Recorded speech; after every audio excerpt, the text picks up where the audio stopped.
Welcome दोस्तों, आप सभी का आपके अपने देसी टेक चैनल में स्वागत है। तो आज की कहानी शुरू करते हैं। आज हम लोग बात करेंगे लाइनक्स के ऊपर। तो ये लाइनक्स की जो वीडियो है ये बेसिकली मैं बिगनर्स के लिए बना रहा हूँ। जो एक्सपर्ट हैं उनके लिए इसके अंदर बहुत कुछ है नहीं, बहुत ज़्यादा कुछ खास नहीं है, बट बिगनर्स के लिए बहुत इंपॉर्टेंट वीडियो है। तो मैं आप सभी से रिक्वेस्ट करूँगा कि आप शुरू से लेकर एंड तक इस वीडियो को ज़रूर देखिएगा, क्योंकि एट द एंड इस चीज़ की मैं गारंटी देता हूँ कि आप एक अच्छे लाइनक्स यूज़र बन पाएंगे। वो सारी चीज़ें मैं आप लोगों के साथ शेयर करूँगा जो उसके लिए ज़रूरत है, बट आपको ये वीडियो एंड तक देखना पड़ेगा। और अगर आपको ये अच्छा लगता है, मैं आपको बताऊं, वो जो रेड बटन है आपने देखा होगा जिसके ऊपर सब्सक्राइब लिखा रहता है, उसको अगर आप दबाते हो और उसका जो ट्रांजेक्शन होता है, कलर ट्रांजेक्शन, आपने देखा नहीं होगा, बहुत ज़बरदस्त लगता है, बहुत ही खूबसूरत। आप एक बार करके देखिए, आपकी लाइफ सेट हो जाएगी और अपनी भी। चलिए, तो इस पूरी वीडियो में हम लोग जो है बहुत इंपॉर्टेंट चीज़ों के बारे में बात करने वाले हैं। थोड़ी लेंदी हो सकती है, देखिए इसको मैं जितना शॉर्ट हो उतना बनाने की कोशिश कर रहा हूँ, बट फिर भी इससे ज़्यादा शॉर्ट थोड़ा मुश्किल है। तो इसमें हम लोग इंट्रोडक्शन के बारे में बात करेंगे लाइनक्स के सबसे पहली। उसके बाद हम लोग जो है बात करेंगे डिफरेंट फ्लेवर्स के बारे में, फिर different between window and Linux, installation process होगा इसमें, फाइल सिस्टम क्या है, और file editing in Linux, standard command क्या है, और क्या क्या डेवलपर ऑप्शंस हम लोग यूज़ करते हैं एज ए एडमिन इसके अंदर। और लास्ट में हम लोग बात करेंगे कंक्लूज़न के बारे में कि अच्छा इस वीडियो से क्या कंक्लूज़न निकल के आ रहा है। तो इम्पॉर्टेंट चीज़ क्या है आपको समझना है कि ये ऑपरेटिंग सिस्टम है क्या। अगर मैं इंट्रोडक्शन की बात करूँ आपसे, तो देखिए विंडोज़ के जैसे ये भी एक ऑपरेटिंग सिस्टम है। ये भी पेड है, ये भी पेड है, ये फ्री है, ठीक है। एक तो ये आप समझ लीजिए ओपन सोर्स है, इसीलिए लोग इसको यूज़ करते हैं। और एक्चुअली में फ्री का मतलब ये नहीं कि ये किसी काम का नहीं है, बहुत ही ज़्यादा पावरफुल है, बहुत ज़्यादा पावरफुल है अगर आप इसको सही तरीके से इस्तेमाल करते हैं। तो इसकी बेसिक परिभाषा यही है, यही इसका इंट्रोडक्शन है। मैं इसकी डिटेल में नहीं जाऊंगा कि आपको विकी बन के इसकी हिस्ट्री कब पैदा हुआ, कब ये हुआ, ये सब चीज़ नहीं। ये आप चाहे तो गूगल करके देख सकते हैं, वहाँ पे सारी इन्फॉर्मेशन अवेलेबल है। नेक्स्ट इंपॉर्टेंट चीज़ है डिस्ट्रीब्यूशन। इसको लेके बहुत कन्फ्यूजन होता है। जब मैं नया आया था तो मैं बड़ा कंफ्यूज था कि मैं कहाँ से शुरू करूँ। तो दोस्तों मैं आपको बताना चाहूँगा, इसको लेके बिल्कुल कंफ्यूज होने की ज़रूरत नहीं है। ये ऑपरेटिंग सिस्टम हुआ, फेडोरा हुआ, रेड हैट के साथ में सेंटोस हुआ, उबंटू हुआ, ये सब एक ही जैसे ऑपरेटिंग सिस्टम है, बट अलग अलग फ्लेवर में बने हैं, अलग अलग डिस्ट्रीब्यूशन बना है। पर्पज़ क्या है कि कुछ लोगों ने बेस्ड ऑन हार्डवेयर और बेस्ड ऑन रिक्वायरमेंट अलग अलग चीज़ें डिज़ाइन की है। आप भी चाहो तो अपना खुद का एक डिस्ट्रीब्यूशन बना सकते हो, क्योंकि ओपन सोर्स है, तो इसमें किसी तरीके का आपको लीगैलिटी का इशू नहीं आएगा। जैसे अगर मैं इसकी बात करता हूँ, अगर आपका हार्डवेयर बहुत लो है ना, और फिर आप सेंटोस यूज़ करना चाहते हो तो ये आप यूज़ कर सकते हो। पपी लिनक्स आता है, वो यूज़ कर सकते हो। आपने देखा होगा, अगर आप वीपीएन के बारे में, वीपीएस के बारे में जानते हो, तो सेंटोस जैसे ऑपरेटिंग सिस्टम यूज़ होते हैं। डेस्कटॉप में बहुत इंस्टॉल हो गया उबंटू, है ना। तो ये सारी आपकी चॉइस है कि आप कौन सा ऑपरेटिंग सिस्टम आप यूज़ करना चाहते हो, कोई भी यूज़ कर सकते हो। ये तकरीबन सभी फ्री हैं, सभी फ्री है तकरीबन, ठीक है। कुछ लोगों ने प्रोप्राइटरी बना रखी है, वो पेड देते हैं, है ना। तो जैसे स्पेसिफिक काम की अगर मैं बात करूं, जैसे काली लिनक्स आपने सुना होगा, जो पेन टेस्टिंग के लिए यूज़ होता है ना। उसी के साथ में पैरट करके एक बना है, वो भी बहुत पॉपुलर है। गरुड़ा है, उस तरीके से है ना। तो ऐसे फ़ोटो एडिटिंग के लिए अगर आप जाते हो तो पूरा एक डिस्ट्रीब्यूशन है, जिसमें फ़ोटो एडिटिंग के लिए जो भी ऐप्स या जो भी टूल की ज़रूरत होती है वो इसमें है। वीडियो एडिटिंग के लिए एक अलग पूरा बना हुआ है। तो इस तरीके से बहुत अच्छे अच्छे लोगों ने डिस्ट्रीब्यूशन बना के रखे हैं जो आपकी काम को आसान बनाते हैं। इस पूरी वीडियो में हम लोग बेसिकली 4 ऑपरेटिंग सिस्टम या 4 डिस्ट्रीब्यूशन के बारे में बात करेंगे। तो मेनली जो है इसके बारे में बात होगी, सेंटोस के बारे में। सेंटोस और रेड हैट एक ही है, ठीक है, इसमें कंफ्यूज होने की ज़रूरत नहीं है। ये थोड़ा पहले रिलीज़ हो जाता है, ये बाद में रिलीज़ होता है। कुछ और कहानियाँ भी हैं इन दोनों के बीच में डिफरेंस, बट वो हमारे लिए अभी इतनी इम्पोर्टेंट नहीं है। ये फ्री वर्जन है उबंटू, ठीक है। ये डेस्कटॉप में इंस्टॉल होके भी आता है कई बार। फेडोरा भी सेम डेस्कटॉप वर्जन है। इन दोनों का सर्वर एडिशन भी हमारे पास अवेलेबल है। ये सर्वर एडिशन क्या है, जैसे विंडो में आपने देखा होगा एक डेस्कटॉप आता है और एक सर्वर आता है, तो इनके भी सेम इस तरीके से वर्जन आते हैं। ये तो सर्वर ही हैं, बट आप इनको एज ए डेस्कटॉप भी यूज़ कर सकते हो। ये एज ए डेस्कटॉप और एज ए सर्वर 2 अलग अलग वर्जन में आते हैं। तो बेसिकली हम लोग जो है मोटा मोटा इसके ऊपर ही पूरी काम करेंगे, बाकी ये सारी चीज़ें आपको अंडरस्टैंड हो जाएंगी। इनके लिए क्या क्या डिफरेंस है वो भी हम इसके बीच में बात करेंगे ऑपरेटिंग सिस्टम के। अब बात करते हैं difference between Linux and Windows. ये डिफरेंस जो है, मैं ये नहीं कह रहा हूँ कि जो मैंने लिखे हैं ये सही हैं, मैं सिर्फ ये डिफरेंस लिखे हैं जो लोग इसके बारे में बात करते हैं, और मेरा क्या ओपिनियन है इसके बारे में वो भी मैं आप लोगों के साथ में शेयर करूँगा। तो देखिए, लाइनक्स जो है ओपन सोर्स है, बिल्कुल सही बात है ना। और विंडो जो है क्लोज सोर्स ऑपरेटिंग सिस्टम है, इसको आप बिना पेड या बिना खरीदे आप इस्तेमाल नहीं कर सकते हो। दूसरा क्या है, अब ओपन है, ओपन सोर्स है तो ये फ्री ऑफ कॉस्ट है, जबकि विंडोज़ जो है कॉस्टली रहता है ना। इसके फाइल केस सेंसिटिव है, इसका नहीं है। ये कर्नल का एक मैकेनिज़्म है, इसके बारे में मैं डिटेल में नहीं जाऊंगा, ठीक है। बट ये डिफरेंस है अलग अलग तरीके से यूज़ करने का। लाइनक्स एफिशिएंट है कॉम्प्रिहेंसिव कंपैरिजन टू विंडोज़, है ना, while Windows are less efficient.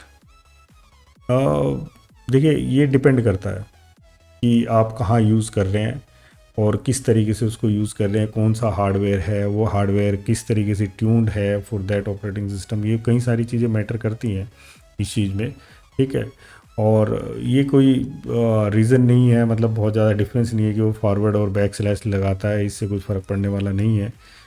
और अगर मैं बात करता हूँ, बहुत लोग बोलते हैं वायरसेस के बारे में कि लाइनक्स में वायरस नहीं होते हैं, विंडो इतनी ज़्यादा सिक्योर नहीं है। बट देखिए, ऐसा है फ्रेंड्स कि लाइनक्स जो है, अगर मैं मोटा मोटा देखूं तो मेरे ख्याल से एक आदमी यूज़ करता होगा 10,000 लोगों के बीच में, बड़ी मुश्किल से, है ना।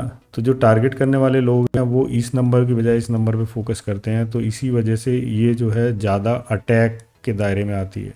अदरवाइज़ ऐसा कोई रीज़न नहीं है कि लाइनक्स जो है उसमें वायरस नहीं चलते हैं। लाइनक्स में प्रॉपर तरीके से वायरस चलते हैं, इसके भी एंटीवायरस होते हैं, और ये भी वनरेबिलिटी का शिकार होता है, ठीक है। तो बट ये कह सकते हैं कि क्योंकि ये इसके ऊपर ज़्यादा अटैक होते हैं तो ये कंपैरेटिवली उसी वजह से ज़्यादा सिक्योर है, ठीक है। Linux is widely use in hacking purpose based system. ऐसा नहीं है कि ये इस तरीके से यूज़ है, बट लाइनक्स के ऊपर बहुत सारी लैंग्वेजेस सपोर्ट रहता है। तो हम ये वर्ड तो नहीं यूज़ कर सकते, बट हाँ, हम पेन टेस्टिंग के लिए बोल सकते हैं कि पेन टेस्टिंग के लिए काफ़ी ज़्यादा यूज़ होता है ये। और विंडोज़ उस तरीके से कंपैरेटिबल नहीं है अगर मैं डेस्कटॉप की बात करूं, क्योंकि आप बहुत आराम से अपने सिस्टम में इसको इंस्टॉल करके, और दुनिया भर के टूल्स इसमें अवेलेबल है, दुनिया भर के ओपन सोर्स टूल अवेलेबल है, क्योंकि जो लोग ये पेन टेस्टिंग के टूल्स बनाते हैं वो मैक्सिमम ओपन मार्केट में उन चीज़ों को रखते हैं, तो रिलेट करते हैं वो एक दूसरे से, तो ईजी टू यूज़ होता है इन कंपैरेटिवली विंडोज़। तो ये बात ठीक है। बाकी सिक्योरिटी को तो मैं इतना कंसिडर नहीं करता। हाँ, एफिशिएंट ज़रूर रहता है लाइनक्स इन कंपैरेटिवली विंडोज़, क्योंकि विंडोज़ में बहुत सारी फालतू की चीज़ें चलती हैं जब वो स्टार्ट होती है ना। और ये स्पेसिफिक पर्पज़ के लिए बना है, तो इसमें जितनी मिनिमम चाहे आप इंस्टॉल करके चीज़ें चला सकते हो। तो ये मोटा मोटा इसके और विंडोज़ के बीच में डिफरेंस है। बाकी इस वीडियो के एंड तक हमें आइडिया लग ही जाएगा कि हमें विंडो यूज़ करना है या लाइनक्स यूज़ करना है, कब यूज़ करना है कब नहीं करना, वो भी आपको पता लग जाएगा। तो चलिए हम लोग नेक्स्ट स्टेप पे चलते हैं, जो बहुत ही इंपॉर्टेंट रहने वाला, बहुत ज़बरदस्त, वो है इंस्टॉलेशन के बारे में। Thank you. तो इस सेशन में दोस्तों हम लोग सेंटोस को इंस्टॉल करने वाले हैं।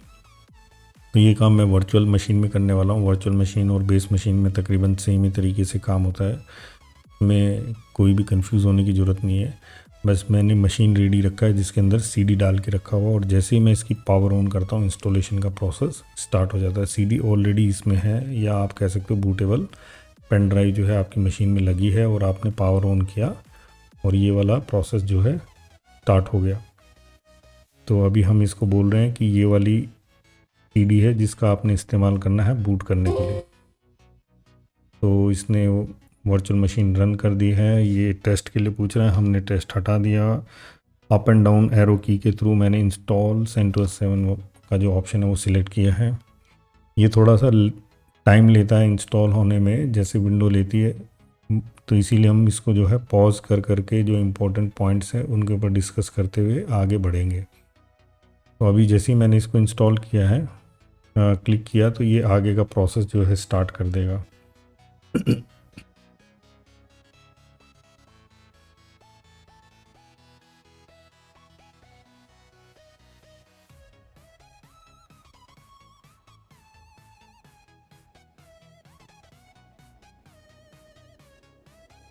वेलकम मैसेज आया है। ये पूरे हार्डवेयर जो है चेक कर रहा है एक एक करके, और अपनी जो भी फाइल्स हैं उनको चेक कर रहा है इनिशियल इंस्टॉलेशन स्टार्ट करने से पहले। तो यहाँ पे हमने GUI बेस्ड जो ISO है उसका मैं इस्तेमाल कर रहा हूँ इंस्टॉलेशन के लिए, और आप चाहे कोई भी ISO का इस्तेमाल कर सकते हैं, क्योंकि इसमें 3 तरीके की ISO आती है। GUI बेस्ड आती है, एक कंप्लीट ISO आती है, और एक है खाली आपको मिनिमम इंस्टॉलेशन करना है। GUI में आपको मिनिमम इंस्टॉलेशन और GUI दोनों ऑप्शन मिल जाएंगे। अगर आप कंप्लीट चाहते हो तो कंप्लीट ISO भी डाउनलोड कर सकते हो, जिसका साइज़ काफ़ी ज़्यादा होता है, जिसके अंदर तकरीबन जितनी भी हमारे सपोर्टिंग फाइल्स होती हैं, जिसको इसके अंदर रेपो फाइल बोलते हैं, तो वो सारी की सारी उसमें अवेलेबल रहती है। तो यहाँ पे हमने GUI वाला ऑप्शन लिया है, जिसके अंदर GUI इंस्टॉल होने वाला है। ये ऑलमोस्ट रेडी हो चुका है इंस्टॉलेशन के लिए। चलिए, तो ये हमारा पहला स्क्रीन है। जब हमने इंस्टॉलेशन के लिए CD डाला तो इसमें आप इंग्लिश यूनाइटेड स्टेट सेलेक्ट कर सकते हैं। ये सारी चीज़ें जो मैं यहाँ पे अभी सिलेक्ट कर रहा हूँ ये आप बाद में चेंज भी कर सकते हैं, इसमें कोई इशू वाली बात नहीं है। मैंने कंटिन्यू पे क्लिक किया।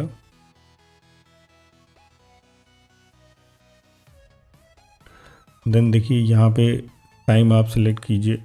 सबसे पहला तो हमने यहाँ पे एशिया कलकत्ता इस मैप पे यहाँ पे क्लिक करना है, तो ये अपने आप ले लिया इसने एशिया कलकत्ता। ये हो गया टाइम हमारा सिलेक्ट।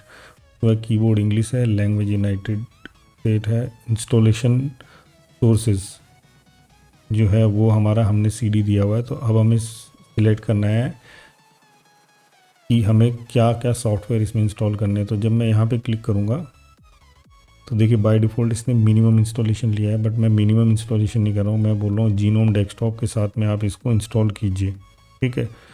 और जो भी इसकी रिक्वायरमेंट है, जैसे ऑफिस सूट है, ऑफिस भी इसमें इंस्टॉल कर दीजिए जो मैं यूज़ करने वाला हूँ। तो मैंने ये 2 बेसिक चीज़ें ले ली हैं। अब ये क्या कर रहा है, इसमें इन सारे सोर्स की डिपेंडेंसी चेक कर रहा है कि ये ओके है या नहीं है। नेक्स्ट जो इम्पोर्टेंट चीज़ आती है वो है इंस्टॉलेशन डेस्टिनेशन। यहाँ पे हमारे पास 30 GB का हार्ड ड्राइव है, तो इसका पार्टीशन किस तरीके से करना है। तो जैसे अगर मैं यहाँ पे जाता हूँ और मैं डन पे क्लिक करता हूँ, I will configure my partition manually, है ना। तो मैंने डन पे क्लिक किया। अब ये मेरे को ऑप्शन दे रहा है कि मैं इसके अंदर क्या क्या पार्टीशन बनाना चाहता हूँ। तो देखिए मैं यहाँ पे क्या है ऑटोमेटिक क्लिक कर रहा हूँ, और मैं आपको समझाता हूँ फिर कि इसके अंदर क्या क्या ऑप्शंस अवेलेबल रहते हैं।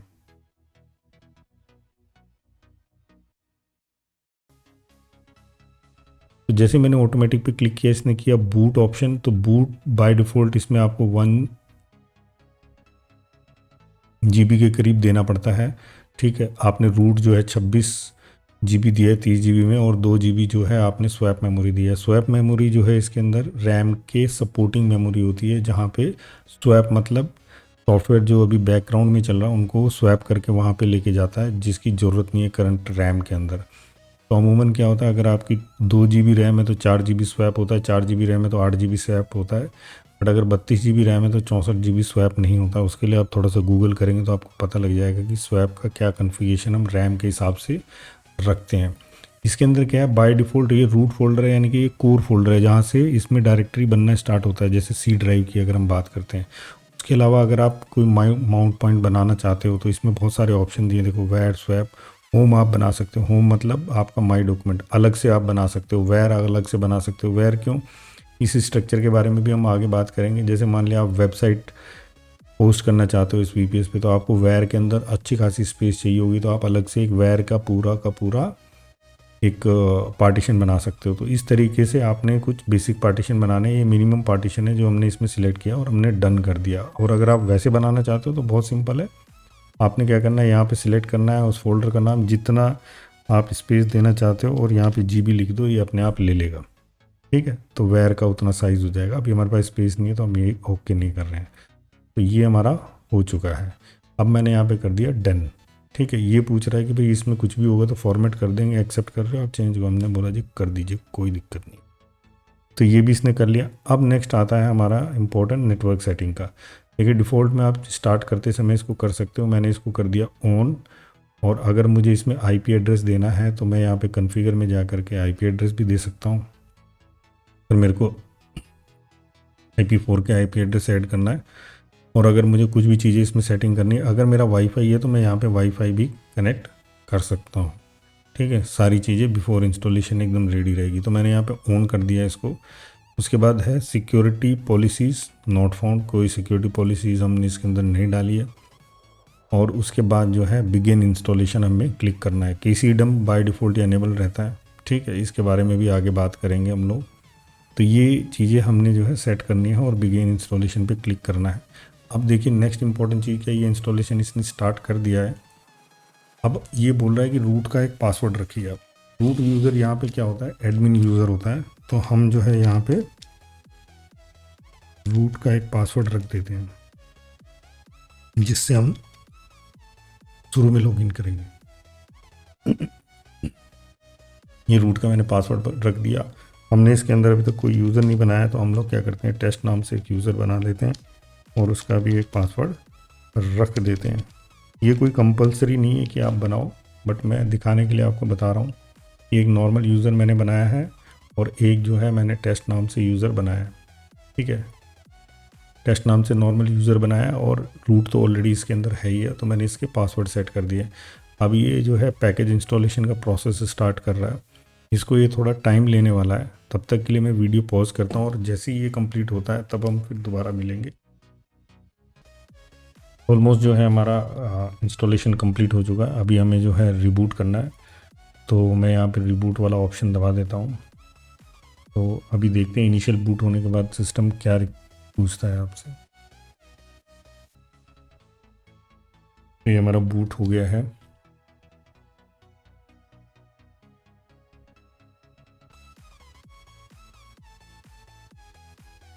तो पहला बूट होते ही हमें ये स्क्रीन आया दोबारा से। अभी हमने क्या करना है, इसका लाइसेंस को एक्सेप्ट करना है।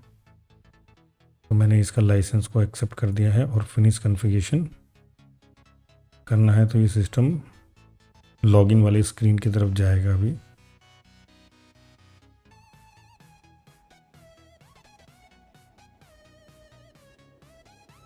तो फ्रेंड्स, ये हमारा लॉगिन स्क्रीन आ चुका है यहाँ पे।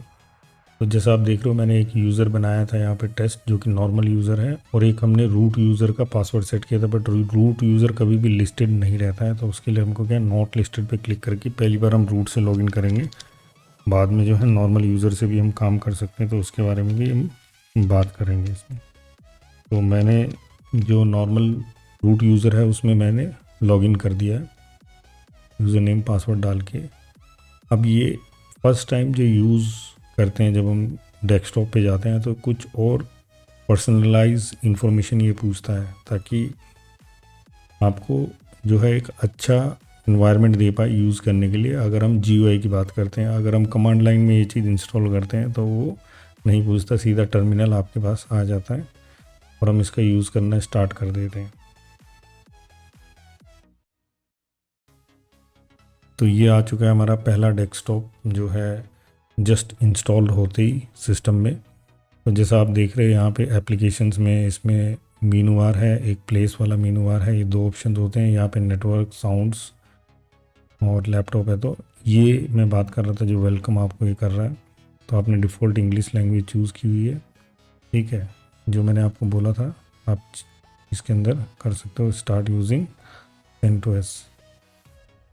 ठीक है, ये हेल्प वाला ऑप्शन है जो है ये बता रहा है, तो ये मैंने क्लोज़ कर दिया। अब ये आपका बिल्कुल एकदम रेडी है, रेडी टू यूज़ है CentOS 7, जो कि हमने GUI बेस्ड सिस्टम डाला है। इसके अंदर बहुत ज़्यादा एप्लीकेशंस नहीं है, बट नॉर्मल सिस्टम है जो कि GUI बेस्ड है। चलिए, ये वाला सेशन हमारा ख़त्म हो चुका है इंस्टॉलेशन का। अगर इसको लेके कोई भी सवाल है तो आप जो है कमेंट बॉक्स में पूछ सकते हैं, तो मेरे को बड़ी खुशी होगी उसका जवाब देते हुए। अगर आपको ये वीडियो अच्छी लग रही है तो सब्सक्राइब और लाइक करना मत भूलिए। चलिए अभी नेक्स्ट सेशन की तरफ हम लोग चलते हैं। चलिए दोस्तों, तो अभी हम नेक्स्ट सेशन स्टार्ट करते हैं, जिसमें हम लोग फाइल स्ट्रक्चर के बारे में बात करेंगे। विंडो से लाइनक्स का फाइल सिस्टम टोटली डिफरेंट तरीके का है। और अगर मैं बात करूं, विंडो के अंदर आपने देखा होगा उसके अंदर C drive, D drive, E drive ऐसे करके चीज़ें होती हैं, बट इसके अंदर इस तरीके का कॉन्सेप्ट नहीं है। इसके अंदर सारी चीज़ें एक रूट के अंदर होती है। मतलब अगर आपने इंस्टॉलेशन के टाइम देखा होगा, मैंने एक रूट फोल्डर बनाया था, सारी चीज़ें उसमें होती हैं। अगर आप चाहो तो अलग अलग ड्राइव में अलग अलग फोल्डर क्रिएट कर सकते हो। जैसे रूट के अंदर होम फोल्डर होता है, तो होम के अंदर सारे यूज़र की डिटेल होती है, तो उस फोल्डर को मैं अलग ड्राइव में बना सकता हूँ, बट वो एट द एंड स्ट्रक्चर में मुझे एक ही जैसा दिखाई देगा।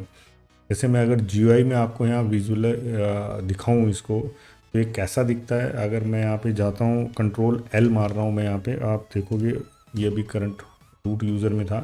तो ये हमारा बेसिक स्ट्रक्चर है जो कि किसी भी ऑपरेटिंग सिस्टम के अंदर होता है। इसमें थोड़ा बहुत अप एंड डाउन हो सकता है बेस्ड ऑन डिस्ट्रीब्यूशन, बट अमूमन यही रहते हैं, और ये डे बाय डे अपग्रेड हो रहे हैं। ये आप थोड़ा सा ध्यान देना, डे बाय डे ये अपग्रेड हो रहे हैं। अच्छा, नेक्स्ट जो चीज़ है वो मैं अभी आपको बताऊंगा। यहाँ पे GUI में बहुत बेसिक चीज़ें होती हैं। सेटिंग्स है, पावर ऑन ऑफ की यहाँ पे डिटेल दिया हुआ है। सेटिंग्स में नेटवर्क सेटिंग, ये सभी चीज़ यहाँ पे आप क्लिक करके जा सकते हो। इसके बारे में आगे बात करेंगे। और ये एप्लीकेशंस हैं जो कि अलग अलग कैटेगरी में इन्होंने डाल के रखी है, यहाँ से आप उनको एक्सेस कर सकते हो। जैसे इंटरनेट पे जाओगे तो आपको मोज़िला फेवरेट में भी मोज़िला मिल जाएगा। प्लेस ये लोकेशन है, डायरेक्ट आप करंट यूज़र के होम में जाना है, डॉक्यूमेंट में जाना है, जिसमें लॉगिन है आप उसमें जा सकते हो। और क्योंकि आप रूट हो तो आप दूसरे यूज़र की लोकेशन में भी जा सकते हो, जो कि होम के अंदर मिलेगा। होम के अंदर जैसे मैंने टेस्ट यूज़र बनाया था, तो उसकी लोकेशन में जा सकते हैं। पर चलिए अभी हम GUI के ऊपर जाते हैं, सॉरी कमांड के ऊपर जा रहे हैं। तो राइट क्लिक करके कहीं पे भी आप टर्मिनल ओपन कर सकते हैं, तो आपका कमांड प्रॉम्प्ट खुल जाएगा। अब इम्पॉर्टेंट चीज़ क्या है, PWD एक कमांड होती है, तो अगर आप यूज़ करोगे तो वो आपको बताएगा प्रेजेंट वर्किंग डायरेक्टरी आपकी क्या है। यहाँ पे दे रहा है /root, आपकी प्रेजेंट वर्किंग डायरेक्टरी है। अगर आप कहीं पे भी जा करके इस टर्मिनल में सपोज़ आप फोल्डर में हो किसी, और आप जो है Ctrl+L मार करके यहाँ पे वापस रूट में चले गए, है ना। और रूट में जाने के बाद आप जो है होम के अंदर इस फोल्डर में गए हो, और यहाँ पे टर्मिनल अगर आप ओपन करते हो तो ये यहाँ पे टर्मिनल दिखाएगा, और यहाँ पे प्रेजेंट वर्किंग डायरेक्टरी में आपको यहाँ पे रूट होम दिखाई देगा। तो ये टर्मिनल इस तरीके से आप कहीं पे भी राइट क्लिक करके ओपन कर सकते हो। इसमें रिफ़्रेश का ऑप्शन नहीं होता डेस्कटॉप पे। जैसे राइट क्लिक करके आप देखो, जिसको रिफ़्रेश करने की आदत है उसके लिए थोड़ा सा दिक्कत वाली बात है। तो यहाँ पे मैंने एक टर्मिनल खोला है, तो यहाँ पे मैं एक कमांड मार रहा हूँ इसको समझाने के लिए आपको। ये ट्री कमांड है, अगर आपका इंस्टॉल नहीं है तो आप इंस्टॉल कर सकते हो। इसके अंदर प्रोग्राम कैसे इंस्टॉल करते हैं वो हम आगे वाली क्लास में बात करेंगे। तो ट्री मैं देखना चाहता हूँ कि इसका रूट फोल्डर का, बट ओनली लेवल 1 तक, मतलब फर्स्ट लेवल तक, है ना, डीप में नहीं जाना है। और ये मेरे को यहाँ पे दिखा रहा है करीब 19 डायरेक्टरीज़ जो हैं हमारे पास में अवेलेबल हैं, अगर मैं ट्री की बात करता हूँ। तो चलिए एक एक करके थोड़ा सा समझते हैं इसमें जो इम्पोर्टेंट फोल्डर है उसके बारे में, कि इसमें क्या होता है। तो बिन मतलब बाइनरीज फाइल, जितनी भी एप्लीकेशन या बाइनरीज फाइल स्टोर होती है वो यूज़र बिन के अंदर जा कर के स्टोर होती है। जैसे LS कमांड्स हो गया, मेक डायरेक्टरी कमांड हो गया, मूव करना इधर से उधर, है ना। वो सारी की सारी तरीके की चीज़ें जो हैं वो हमारी बिन डायरेक्टरी के अंदर स्टोर होती है। बूट के अंदर जब सिस्टम इंस्टॉल होता है तो उसके कंसर्न जो भी फाइल्स होती है वो बूट के अंदर इंस्टॉल होती है। डिवाइस के अंदर जैसे आपने कोई कैमरा लगाया USB का, कोई माइक लगाया, तो वो सारी चीज़ें जो हैं डिवाइस के अंदर माउंट होती है ऑटोमेटिक, है ना। उसकी रिलेटेड जो भी फाइल्स होती हैं वो यहाँ पे बनती है, टेम्प्रेरी फाइल्स। ETC मतलब एक्स्ट्रा नहीं है, एवरीथिंग टू कन्फिगर, मतलब कोई भी एप्लीकेशन आपने डाला उसकी कन्फिगरेशन फाइल बाय डिफ़ॉल्ट जो है इसके अंदर स्टोर होती है जा करके। और ये कोई कंपल्शन नहीं है, ये चेंज भी कर सकते हैं, डिपेंड करता है प्रोग्रामर के ऊपर।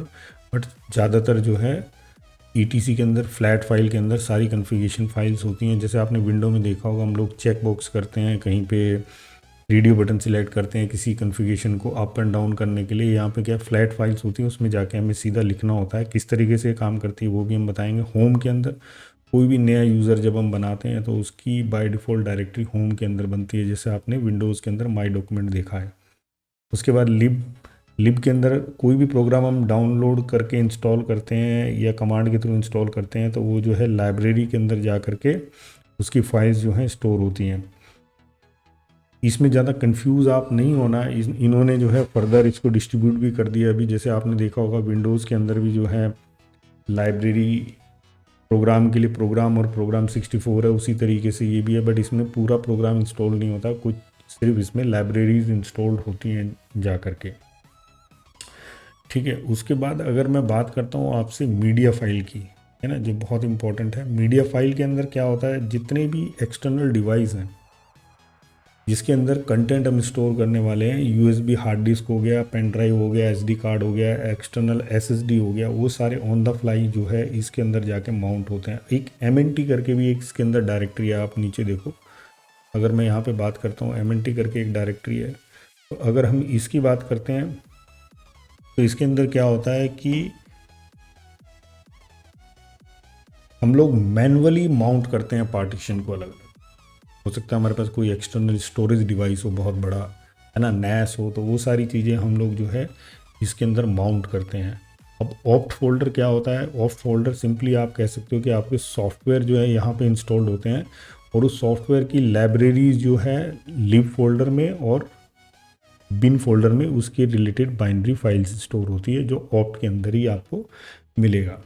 ये सारी चीज़ें जैसे मैंने आपको बताया डिपेंड करता है कि प्रोग्रामर या डेवलपर ने उसको किस तरीके से रखा है और कौन सी फाइल को कहाँ पे उसने स्टोर करना है। ठीक है, उसके बाद है प्रोफ फोल्डर है, ये भी एक वर्चुअल डायरेक्टरी है एक तरीके से, और सीपीयू के रिलेटेड जितने भी प्रोसेसेस हैं और वो सारी चीज़ें जो है आपकी यहाँ पे स्टोर होती है। रूट फोल्डर है, रूट फोल्डर मैंने आपको बता ही दिया है कि रूट फोल्डर जो है बेसिकली सुपर यूज़र के लिए बना होता है। रन फोल्डर एक अलग डायरेक्टरी है, सिस्टम के जितने भी प्रोसेस होते हैं वो यहाँ पर आकर के स्टोर होते हैं रन टाइम में। इसको हम कोई टच नहीं करते, इसके अंदर हम कोई भी चेंज नहीं करते। मैं आपको बताऊंगा किन फाइल्स के अंदर हम लोग ज़्यादातर काम करते हैं। उसके बाद अगर मैं आपसे बात करता हूँ एस बिन की, तो ये बिन जैसे ही सिमिलर है, जैसे मैंने आपको ऊपर बिन बताया था, ये वाला बिन फोल्डर जहाँ पे बाइनरी स्टोर होती है, but S been for super user है। ठीक है, ये आप समझना, एस बिन जो है सुपर यूज़र के लिए है, जितनी भी बाइनरीज हैं जो सुपर यूज़र इस्तेमाल करता है। उसके बाद यूज़र फोल्डर है, यूज़र सर्विस है ना, SRV डायरेक्ट, तो SRV मतलब है सर्वर। तो सर्वर से रिलेटेड जितनी भी फाइल्स, अब सर्वर कौन से सर्वर, तो मतलब ये वाला सर्वर नहीं, जैसे मान लिया आप HTTP सर्वर बना रहे हो, FTP सर्वर बना रहे हो, तो उसकी फाइल्स जो है, जो स्टोर होने वाली फाइल है, वो आप यहाँ पे रख सकते हो। इन्होंने एक डिफ़ॉल्ट डायरेक्टरी इसमें बना के दी है, बट ये कोई कंपल्शन नहीं है, आप कहीं और भी रख सकते हो। जैसे इसमें फ्री एंड है, आप कहीं पे भी इनको चीज़ों को रख सकते हो, कुछ खास जगह इन्होंने बना रखी है। ठीक है, आप चाहे तो इन्होंने जो स्पेसिफिक लोकेशन बता रखी है वहाँ पे भी जाके इसको स्टोर कर सकते हो। उसके बाद है सिस्टम, तो जैसे मैंने आपको बताया प्रो और डिव जैसे, ये भी एक वर्चुअल डायरेक्टरी है जहाँ पे सिस्टम की बहुत सारी इंफॉर्मेशन जो है स्टोर होती रहती है। उसके बाद है नेक्स्ट है यूज़र, तो यूज़र के अंदर आप देखो यहाँ पे माउंट है लिब और lib64 ऊपर अगर आप चेक करते हो, है ना, तो ये जो है ये डायरेक्टरीज इसी फोल्डर के अंदर है, और फॉर कन्वीनियंट जो है इन्होंने यहाँ पे इसको रखा हुआ है, और ये भी आर्किटेक्चर बेस्ड होता है, डिपेंड करता है। तो यूज़र्स के प्रोफाइल के अकॉर्डिंगली कोई प्रोग्राम इंस्टॉल्ड है तो उसकी सारी फाइलें जो है यहाँ पे जा कर के स्टोर होती है। और उसके बाद है वेर मतलब वेरिएबल फोल्डर्स, और वेरिएबल फोल्डर में दुनिया भर के लॉग फाइल, ठीक है, और जितनी भी एक्टिविटीज़ टास्क ये सारी चीज़ें जो होती हैं वो हमारी वेर फोल्डर के अंदर स्टोर होती है जा कर के। तो ये मोटा मोटा अगर मैं आपको बताऊं तो ये इसका आर्किटेक्चर था, जिसमें सबसे इम्पोर्टेंट फोल्डर जो है जहां हम लोग काम करते हैं वो ETC के अंदर है, जो मैंने आपको यहाँ पे बताया था। ठीक है, by default bin lib64 bin opt folder के अंदर अपने आप प्रोग्राम इंस्टॉल हो जाते हैं। कुछ फाइल ऐसी होती है जिनको हमें कॉपी पेस्ट करके चलाना पड़ता है, तो वो हम ऑप्ट फोल्डर में रख सकते हैं, अपने होम फोल्डर में भी रख सकते हैं। लाइनक्स कहीं से भी रन कराता है, बट वो भी डिपेंड करता है प्रोग्राम के ऊपर कि किस तरीके का वो प्रोग्राम है। ठीक है, डिफ़ॉल्ट में माउंट और मीडिया का हमें ध्यान रखना है। बाय डिफ़ॉल्ट हम मैनुअली अगर माउंट कराते हैं तो यहाँ पे कराते हैं फाइल को, कहीं और भी करा सकते हैं, ऐसी कोई दिक्कत नहीं है, बट ये इन्होंने कुछ स्पेसिफिक जगह दी हुई है। अब हम समझते हैं इसका क्या मतलब है आगे बढ़ने से पहले। तो देखिए इस समय जो है इसका यूज़र नेम है रूट और ये इसका लोकल होस्ट नेम है। और यहाँ पे अगर मैं आपसे बात करता हूँ तो इसका मतलब हैश है, तो सुपर यूज़र से आप लॉगिन हो। अगर यहाँ पे डॉलर का साइन है तो मतलब नॉर्मल यूज़र से लॉगिन हो। और ये होम डायरेक्टरी का साइन है, टिल्डे जो है ये वाला साइन होम डायरेक्टरी का इस समय कि आप होम डायरेक्टरी में हो, जो भी करंट यूज़र है उसकी होम डायरेक्टरी के अंदर आप हो। तो ये छोटी सी चीज़ थी जो मैं आप लोगों के साथ शेयर कर रहा था। इसमें एक और इम्पोर्टेंट चीज़ है जो मैं आपको बताता हूँ। जो LL कमांड मैंने मारा, LL कमांड मारने से मैं आपको यहाँ पे एक थोड़ा सा ओवरव्यू देना चाह रहा हूँ। ये क्या मतलब है इसका, स्ट्रक्चर में आपको थोड़ा सा आइडिया लगना चाहिए। देखिए यहाँ पे क्या है, D4 डायरेक्टरी है, इसके आगे कुछ नहीं है, मतलब वो फाइल है, ठीक है। उसके बाद इसको read write and executable permission दिया हुआ है किसको, यूज़र को, जो भी इसका यूज़र है। ये यूज़र है, ये ग्रुप है। और रीड एंड एग्जीक्यूट परमिशन है ग्रुप को। कोई भी यूज़र इस ग्रुप में होगा वो रीड एंड एग्जीक्यूट कर पाएगा, बट ओनर राइट भी कर पाएगा, उसके अलावा राइट नहीं कर पाएगा। और अदर भी इसको रीड भी कर पाएंगे और एग्जीक्यूट भी कर पाएंगे, अदर्स, ठीक है। तो ये 3 कैटेगरी इन्होंने इस तरीके से दिया है। दूसरा क्या है, ये आपका है यूज़र, जैसे मैंने आपको बताया, और ये है आपका ग्रुप, ठीक है। ये डेट दिया हुआ है इसने किस टाइम पे बनाया, और ये फोल्डर का नाम, ब्लू कलर डायरेक्टरी है ऐसे भी, और रेड कलर, ब्लैक कलर में सॉरी, का जो है फाइल है। तो ये एक छोटा सा स्ट्रक्चर था। अगर यहाँ पे आपको हिडन फाइल देखनी है तो LL-A करके एक कमांड होती है, जिसको आप मारोगे तो आपको ये हिडन फाइल भी आ देगा। जिसके आगे डॉट लगा है वो आपकी हिडन फाइल्स या डायरेक्टरी जो इसके अंदर। चलिए अभी जो हमारा आर्किटेक्चर था उसके बारे में, जो फाइल स्ट्रक्चर था उसके बारे में इतनी इन्फॉर्मेशन। दूसरा क्या है, अगर मैं आपसे बात करता हूँ different type of file system जो कि लाइनक्स सपोर्ट करता है। देखिए लाइनक्स जो है, जैसे आपने देखा होगा विंडो के जैसे दुनिया भर के फाइल सिस्टम जो है सपोर्ट करता है। विंडोज़ में जैसे आपने देखा होगा कि वो जो है इंटरफेस फैट और इस टाइप के फाइल सिस्टम को यूज़ करता है, तो वैसे ही जो है हम लोग भी यहाँ पे बहुत सारे फाइल सिस्टम हैं जिनको यूज़ करते हैं, जिसमें नॉर्मली जो है हमारा फाइल सिस्टम जो है ext4 होता है, ठीक है। जैसे इसने यहाँ पे दिया है, देखो ये माउंट पॉइंट है जो बूट के अंदर है, जैसा हमने आपको बताया था।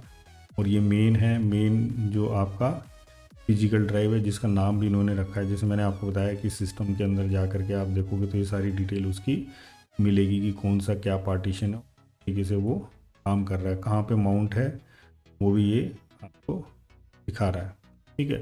तो ऐसे अगर आप देखते हो तो बहुत सारे फाइल सिस्टम जो हैं लाइनक्स के अंदर यूज़ होते हैं, जिनका हम लोग इस्तेमाल करते हैं। जिनमें से कुछ कॉमन फाइल सिस्टम जो है आपको मिलेंगे, जैसे ext2, 3, 4। और जैसे आप यहाँ पे देख रहे हो ये कौन सा फाइल सिस्टम है, XFS। इसमें ज़्यादा कंफ्यूज होने की ज़रूरत नहीं है, आप कोई भी फाइल सिस्टम ले सकते हो इनिशियल एज ए बिगिनर। अगर मैं आपसे बात करता हूँ, बाद में चाहे तो आप इसको चेंज भी कर सकते हो, ठीक है। और इम्पोर्टेंट चीज़ क्या है कि अगर आप इसमें मॉड्यूल डाल देते हो NTFS का, फैट का, तो ये फैट और NTFS के जो फाइल सिस्टम वाली ड्राइव्स हैं, पेन ड्राइव है, उनको भी ये रीड कर लेता है इजीली, ठीक है। चलिए अभी ये सिर्फ दिखाने के लिए था, मैं आपको दिखाना चाह रहा था कि कौन सी चीज़ कहाँ पे है, क्या चीज़ें हैं, ठीक है। तो अभी हम लोग इसके बाद नेक्स्ट सेशन स्टार्ट करते हैं, वो भी बहुत इंपॉर्टेंट है। अगर आपको ये वीडियो अच्छी लग रही है और कंटेंट मज़ेदार लग रहा है तो लाइक और सब्सक्राइब करना मत। चलिए नेक्स्ट सेशन के ऊपर चलते हैं फ्रेंड्स। अब हम आते हैं अपने नेक्स्ट सेशन पे। जो नॉर्मल यूज़र है उसके लिए कौन कौन सी कमांड है और उसका इस्तेमाल किस तरीके से हम कर सकते हैं। तो ये सारी जो कार्रवाई है हम लोग टर्मिनल पे करने वाले हैं, और मैं आपको बहुत स्टार्ट से समझाता हूँ कि भाई टर्मिनल का यूज़ हम क्यों करते हैं विंडो के कंपैरेटिवली। देखिए अगर आपने कोई भी नई फाइल बनानी है, कुछ भी करना है, तो आपके लिए GUI ऑप्शन अवेलेबल है। अभी आपने सिर्फ यही चीज़ सीखनी है कि भाई अच्छा ये काम किस फाइल को एडिट करने से हो जाएगा और इसको कहाँ पे क्या सेटिंग्स और किस फाइल में क्या क्या चीज़ एडिट करनी है। बट नॉर्मली अगर आप देखो तो हम लोग जो है लाइनक्स पे या लाइनक्स जैसे किसी भी मशीन पे थ्रू टर्मिनल ही काम करते हैं। रिमोट में हम लोग जब भी उसको एक्सेस करते हैं तो यहाँ पे मैं क्या करता हूँ, ओपन एक टर्मिनल कर लेता हूँ। और इस टर्मिनल को ओपन करने के बाद आप देखोगे एक बहुत इंपॉर्टेंट चीज़ जो आपके सामने नज़र आएगी कि यहाँ पे हमने टेस्ट यूज़र से लॉगिन किया, लोकल होस्ट है और इसमें डॉलर साइन लगा हुआ है। जैसे मैंने प्रीवियस वाले सेशन में आपको बताया था कि अगर यहाँ पे हैश का निशान है तो इसका मतलब आप सुपर यूज़र से कनेक्ट हो। अभी अगर मैं UMI मारता हूँ तो मुझे यहाँ पे दे रहा है कि मैं कौन हूँ, है ना, और मेरा टर्मिनल कौन सा टर्मिनल है जो मैं यूज़ कर रहा हूँ, और ये सारी डिटेल दे रहा है मुझे यहाँ पे कि मैं टेस्ट यूज़र से लॉगिन हूँ, ये जस्ट टू कंफर्म। और ये कमांड भी चाहे तो आप जो है इसमें नोट कर सकते हो। अब इम्पोर्टेंट चीज़ क्या है कि एडमिन यूज़र की कोई भी कमांड जो है यहाँ पे इस्तेमाल नहीं होने वाली है, किसी भी तरीके की कमांड जो है इसके अंदर यूज़ नहीं होगी। तो चलिए एक एक करके हम लोग जो है इसमें कमांड के बारे में पढ़ते हैं और मैं आपको डिटेल में इसके बारे में बताता भी रहूँगा। सबसे इम्पोर्टेंट चीज़ क्या है कि इस टर्मिनल में कैसे मतलब हम लोग जो है किसी सिस्टम पे लॉगिन करते हैं। देखिए अगर आपके पास विंडो है तो विंडो के अंदर आप putty.exe, मैं यहाँ पे लिखता हूँ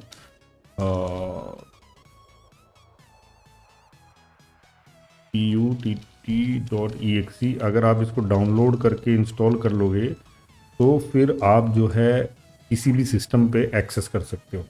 कैसे कर सकते हो, उसमें एक कमांड होता है, उसमें एक टर्मिनल होता है SSH, उसमें फिर आपने क्या करना होता है, यूज़र नेम देना होता है और यूज़र नेम के साथ में आपने पासवर्ड देना होता है और उसका IP एड्रेस देना होता है, जिस IP एड्रेस पे वो VPS है।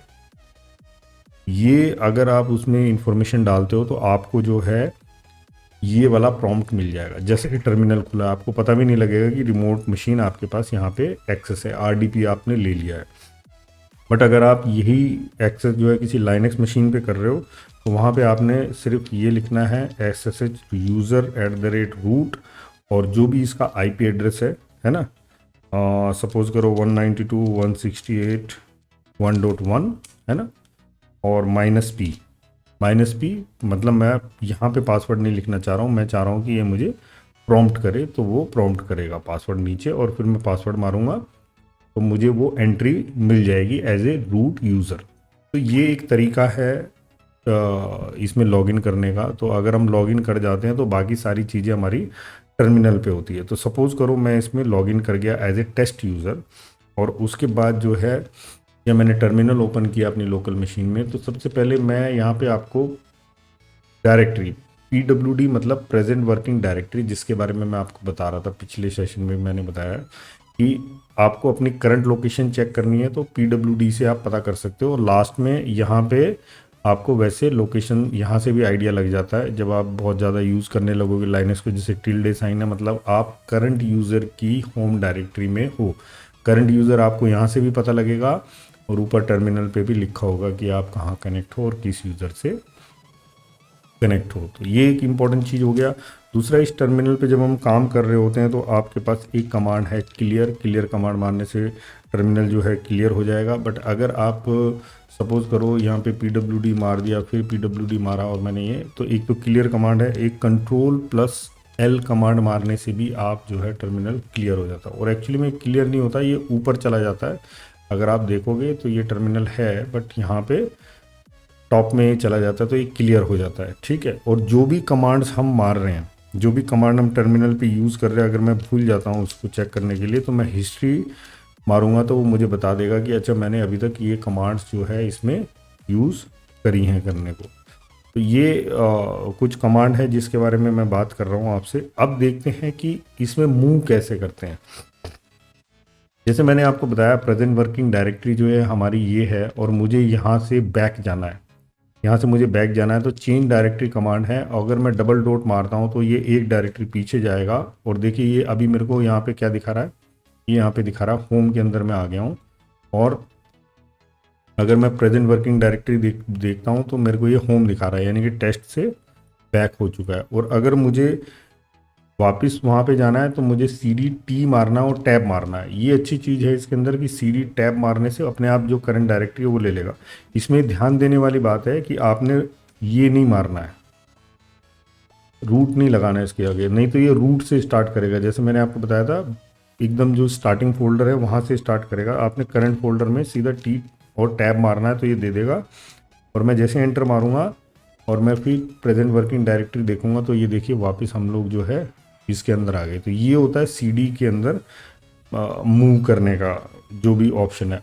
तो अगर सपोज करो मैं यहाँ पे ls कमांड यूज़ कर रहा हूँ, ls कमांड मारने से मुझे यहाँ पे जो है जितनी भी डायरेक्टरीज है वो दिख गई। अब मुझे कैसे पता लगा डायरेक्टरीज, देखिए डिफ़ॉल्ट में अगर आपने सेटिंग नहीं की है तो ब्लू कलर में जो भी चीज़ें दिखती हैं वो डायरेक्टरी है। इसको और हम थोड़ा सा एक्सप्लेन करके समझेंगे। बट अगर आप ये चाहते हो कि मुझे ये पता लगे कि भाई अच्छा ls के साथ क्या क्या ऑप्शंस हमारे यूज़ होते हैं, तो इसके अंदर होती है कमांड मैन मतलब मैनुअल। और आपने फिर उसके बारे में मारना है कि इसके बारे में मैं जानना चाहता हूँ, और आप एंटर मारोगे तो ये आपको दिखा देगा। अब यहाँ पे देखिए ls option then file name. ls option दो तरीके के ऑप्शन होते हैं, डबल स्लैश यानी कि पूरी कमांड लिखते हो आप, और सिंगल मतलब छोटी कमांड लिखते हो।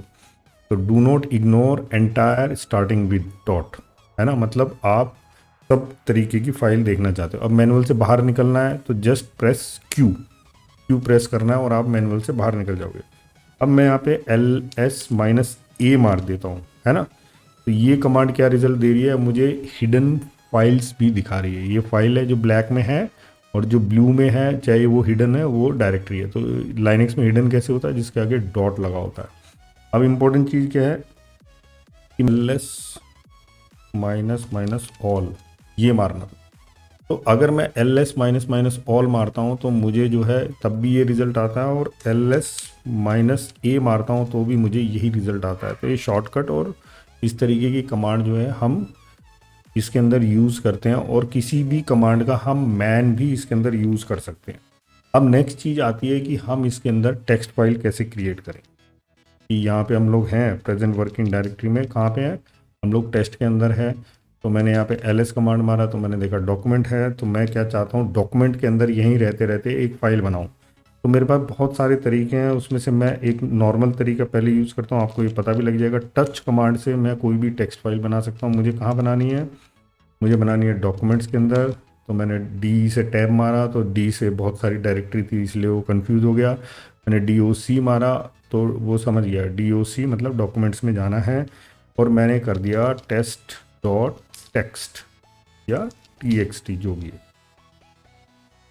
तो ये फाइल बनी या नहीं बनी, तो मैं यहीं रह करके ls और मैं क्या करता हूँ यहाँ पे दे देता हूँ कि मुझे ls लिस्ट ऑफ डायरेक्टरी चाहिए, किसकी, डॉक्यूमेंट्स की। ठीक है, तो इसने बता दिया इसके अंदर टेक्स्ट नाम की एक फ़ाइल बनी हुई है। अभी टेक्स्ट नाम की फ़ाइल के अंदर कुछ भी हमने एंट्री नहीं किया, बट टेक्स्ट नाम की फ़ाइल ये बनी हुई है। चलिए अभी हम लोग क्या करते हैं, डॉक्यूमेंट्स में जाते हैं जैसे मैंने आपको बताया था, और जहाँ पे जा कर के मैं क्लिक करता हूँ तो ये मेरे को दिखा रहा है। अब देखिए यहाँ पे इंपॉर्टेंट चीज़ क्या है, इसके बारे में मैं ऑलरेडी आपको बता चुका हूँ, रीड राइट रूल्स होते हैं। ठीक है, इसके ऊपर मैं अलग से पूरा टॉपिक लूँगा कि किस तरीके से ये चीज़ें चेंज होती है, क्योंकि एडमिन प्रिविलेज वाली चीज़ें होती हैं आधी से ज़्यादा। ठीक है, तो इसके बारे में बात करेंगे। अभी देखिए हमारे पास ये जो है फाइल है विद 0 साइज़, ठीक है, जो इस टाइम बनी हुई है। अब मैं चाहता हूँ कि मैं इसके अंदर कुछ लिखूँ, है ना, कुछ लिखूँ, या ऑलरेडी लिखी हुई फाइल है तो उसके बारे में मैं थोड़ी सी मैनिपुलेशन करूँ। तो इसके बहुत सारे तरीके हैं करने के लिए। तो सबसे पहला एक सॉफ्टवेयर है जिसको हम लोग यूज़ करते हैं, VI एडिटर है या विम एडिटर बोलते हैं। अगर आपके सिस्टम में इंस्टॉल नहीं है तो आप कर सकते हैं। तो अगर हम test.txt करेंगे तो ये खुल जाएगा यहाँ पे इस तरीके से। अब मैं escape I मारूंगा तो ये इंसर्ट मोड में चला गया है, और मैं यहाँ पे बोलता हूँ this is a test file, और फिर मैं escape मारता हूँ तो ये इंसर्ट मोड से बाहर आ चुका है और ये कमांड मोड में है। ठीक है, और ये मैंने कॉलन दबाया, ये डबल डॉट आप नीचे देखिए यहाँ पे, ठीक है, ये आया है। और फिर राइट रनिंग में क्विट एंड एक्सक्लेनेशन साइड, मतलब राइट करना है, क्विट करना है और एग्जिट करना है डॉक्यूमेंट से। ठीक है, अब आप अगर इसको देखते हैं, इसका साइज़ में देखिए डिफरेंस आ चुका है ना। एक तो ये तरीका है, दूसरा बहुत आसान है, एक नैनो इसमें ऐप बाय डिफ़ॉल्ट इंस्टॉल होती है। अगर आप इसको खोलोगे तो देखिए मैंने जो पहले से टेक्स्ट लिखा हुआ था वो इसके अंदर ऑलरेडी है, और मैं इसके अंदर this is second line text, है ना, ये मैंने लिख दिया। मैं इसको बहुत ज़्यादा यूज़ नहीं करता हूँ। अगर आपने एग्ज़िट करना है तो आपको ये वाला साइन है कंट्रोल का, देन एक्स प्रेस करना है। तो यहाँ पे आपको कमांड इसमें लिखी रहती है, तो ये थोड़ा सा इजी रहता है नए यूज़र के लिए। तो कंट्रोल एक्स मैंने मारा तो इसने पूछा do you want to modify, save करना चाहते हो, मैंने यस कर दिया, ठीक है। और उसके बाद जो है एंटर कर दिया। तो अभी क्या होगा, अभी मैं दोबारा से चेक करूंगा एल मार के, अभी इसका साइज़ क्या हो गया 40 हो गया, यानी कि दोनों तरीके से हमने चेंज कर दिया। ऐसे बहुत सारे टेक्स्ट एडिटर हैं ऑनलाइन जिसके इस्तेमाल करके हम लोग जो है इसके अंदर कर सकते हैं काम। तो विम के ऊपर एक पूरी एक क्लास ले सकते हैं हम लोग, वीआई एडिटर के ऊपर जो मैक्सिमम मैं यूज़ करता हूँ। तो ऑनलाइन टर्मिनल से इस तरीके से आप चीज़ें कर सकते हो। अभी इसमें जो नेक्स्ट ऑप्शन है वो है कैट।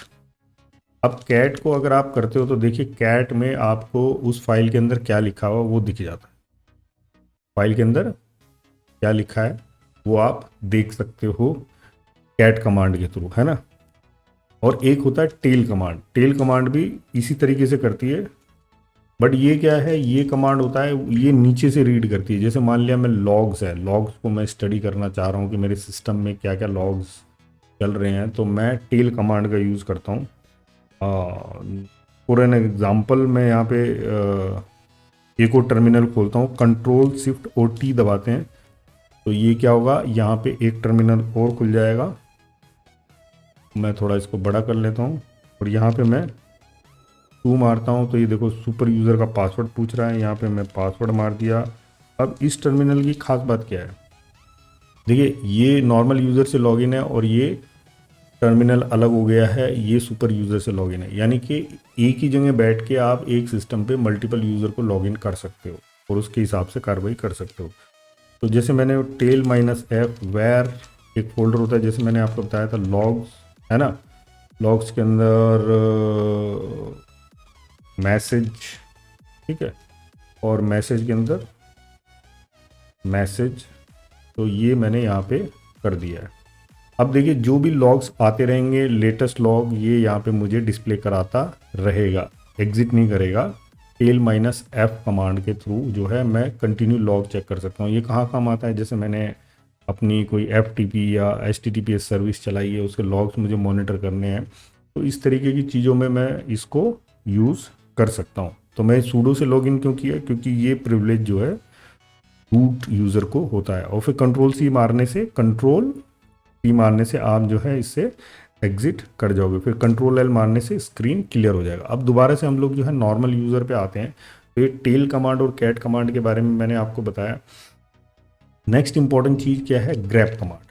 अब देखिए जैसे मान लिया मैंने कैट किया है टेक्स्ट, है ना। अब टेक्स्ट के अंदर आप देखो इसके अंदर 2 लाइन है, बट मैं चाहता हूँ कि जिसमें सेकंड लिखा है वो लाइन जो है मेरे को प्रिंट हो और मुझे इसको कहीं और लेके जाना है। तो मैं यहाँ पे किया है और मैंने यहाँ पे डबल कोट में दे दिया SECOND, ठीक है। तो ये मुझे सिर्फ उसमें से वही लाइन प्रिंट करके दे रहा है जिसमें कि सेकंड लिखा हुआ है। इस तरीके से हम यूज़ कर सकते हैं। और अगर मैं इस आउटपुट को कहीं और लेके जाना चाहता हूँ और मैं चाहता हूँ कि ये आउटपुट जो है test2.txt फाइल में सेव हो जाए, ठीक है। तो अब इसमें इंपॉर्टेंट चीज़ क्या है कि अगर आपने सिंगल लगाया तो ये ओवरराइट करेगा और डबल लगाया तो ये अपेंड करेगा फाइल को। तो मैंने ये आउटपुट दिया, अभी स्क्रीन पे नहीं आया ये, बट अगर आप यहाँ पे देखोगे कमाल की चीज़, यहाँ पे test2.txt नाम से भी एक फ़ाइल बन गई है। और अगर मैं कैट करता हूँ इसको तो दिस इज सेकंड लाइन, क्योंकि हमने यहाँ पे ग्रैप यही किया था। तो ये इसने क्या किया, यहाँ पे इसको राइट कर दिया है। कहाँ यूज़ करते हैं हम लोग, कई बार हम लोग कुछ कन्फिगरेशन बनाते हैं। जैसे मान लिया मैं इफ़ कन्फिग कमांड मार रहा हूँ, ये इफ़ कन्फिग कमांड क्या है, जैसे विंडो में IP कन्फिग कमांड होती है, ये आप नोट करते रह सकते हो। इफ़ कन्फिग कमांड मारने से क्या होगा, आपको जितने भी हमारे एडाप्टर हैं उनकी डिटेल मिल जाएगी, उसका IP एड्रेस क्या है, वो किस तरीके से काम कर रहा है, कौन कौन से एडाप्टर इसके अंदर काम कर रहे हैं। और इफ़ कन्फिग -A मारने से, जैसे मैंने आपको बोला, अगर आपको डाउट है तो आप जो है ऑल जो इनएक्टिव है वो भी दिखेंगे, इसमें डिफ़ॉल्ट में एक्टिव ही दिखते हैं, A मारने से इनएक्टिव भी दिखेंगे। अब मैंने को सपोज करो इफ़ कन्फिग कमांड है, उसका आउटपुट ग्रैब करना है और मैं चाहता हूँ कि जो भी इनिट मतलब ये वाली जो भी चीज़ें लिखी हैं ये मुझे चाहिए, ठीक है। ऐसे ही मैं जनरल बता रहा हूँ, इसमें बहुत अच्छे से हम लोग काम कर सकते हैं। और वो मुझे आउटपुट चाहिए किस में, जैसे मैंने आपको बताया था test2 डॉट टेक्स्ट फाइल के अंदर, ठीक है। वो मैंने जैसे एंट्री मारा तो इसने जो है इसके अंदर राइट कर दिया होगा। अब मैं देखो कैट करता हूँ test2 डॉट टेक्स्ट, तो इसने क्या किया, जहाँ जहाँ पे भी ये लाइन लिखी हुई थी उन सबको प्रिंट कर दिया इसके अंदर। दिस इज सेकंड लाइन, और प्रॉपर स्पेस के साथ इसने प्रिंट किया, और ये मेरे को यहाँ पे प्रिंट कर दिया। तो ये मुझे रैंडम जो सेटिंग्स होती है उनको ग्रैब करने में और उनको मॉनिटर करने में हेल्प करता है। तो आप समझ लो किस तरीके से हम लोग जो है अपेंड किया मैंने, और वो सारी चीज़ें मैंने यहाँ पे करी है। चलिए, अभी जो है यहाँ पे मेरे पास दो फाइल हैं, अब इनको मुझे मूव कराना है। तो मूव कराने का तरीका क्या है, मूव MV लिखिए आप स्पेस, और जो फाइल आप मूव कराना चाहते हैं वो लिख सकते हैं। और अगर मान लिया आपने टेस्ट नाम की सारी फाइल मूव करानी है तो स्टार भी लगा सकते हैं।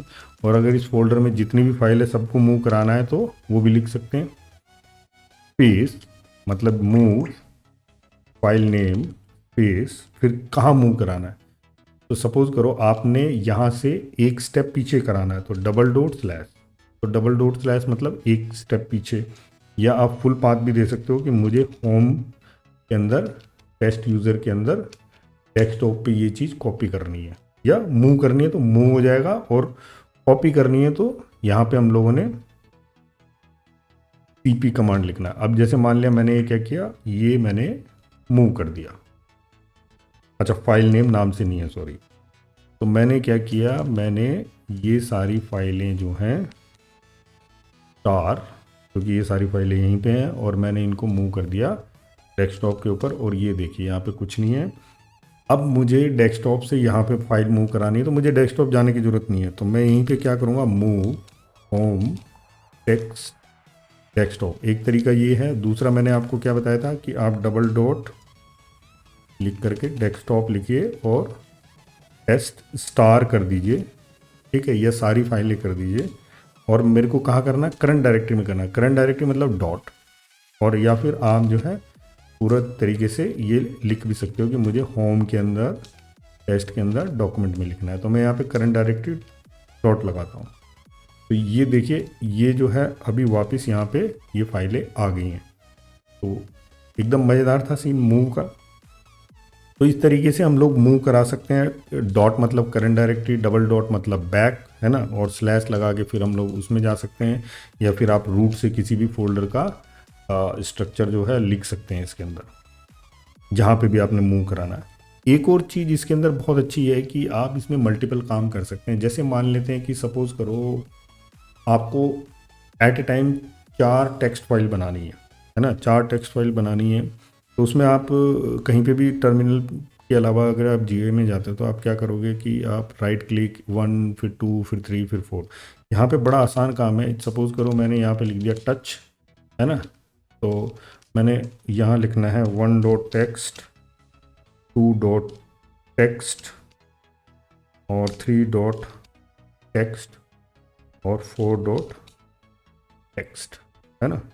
और मैं एक कमांड मारता हूँ और आप ये देखिए क्या गजब सीन बन गया। एक ही बार में मैंने 4 फाइलें यहाँ पे जनरेट कर दी। तो ये काम आपका बहुत आसान और बहुत ही फास्ट करता है। अब इसमें और इम्पोर्टेंट चीज़ क्या है, सपोज करो मुझे जो है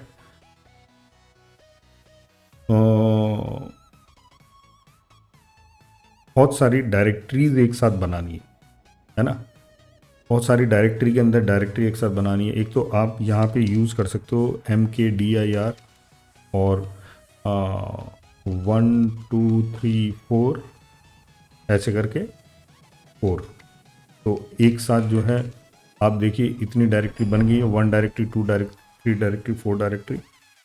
बट अगर आप चाहते हो कि 1 के अंदर 2, 2 के अंदर 3, 3 के अंदर 4, तो कितना TDS जोग हो जाएगा। तो यहाँ पे आप मार सकते हो MKDIR -P, मतलब 1 के अंदर 2, 2 के अंदर 3, 3 के अंदर 4, 4 के अंदर 5, है ना। तो ये -P से आपको क्या करेगा, ये अगर वहाँ पे एग्जिस्ट नहीं भी करता है तो भी ये जो है बना के देगा। अब देखिए मैं यहाँ पे ट्री कमांड मारता हूँ, ट्री 1, ठीक है। और टैब मारता हूँ तो ये मेरे को क्या दिखा रहा है कि 1 के अंदर 2 है, 2 के अंदर 3 है, 3 के अंदर 4 है, 4 के अंदर 5 फाइल है। चलिए, तो ये जो है इस तरीके से बहुत आराम से चीज़ें आपकी होती हैं। अभी हम लोग क्या करते हैं कि इसके अंदर से देखिए, एक साथ मुझे जैसे फाइल डिलीट करनी है तो मैं क्या करूँगा,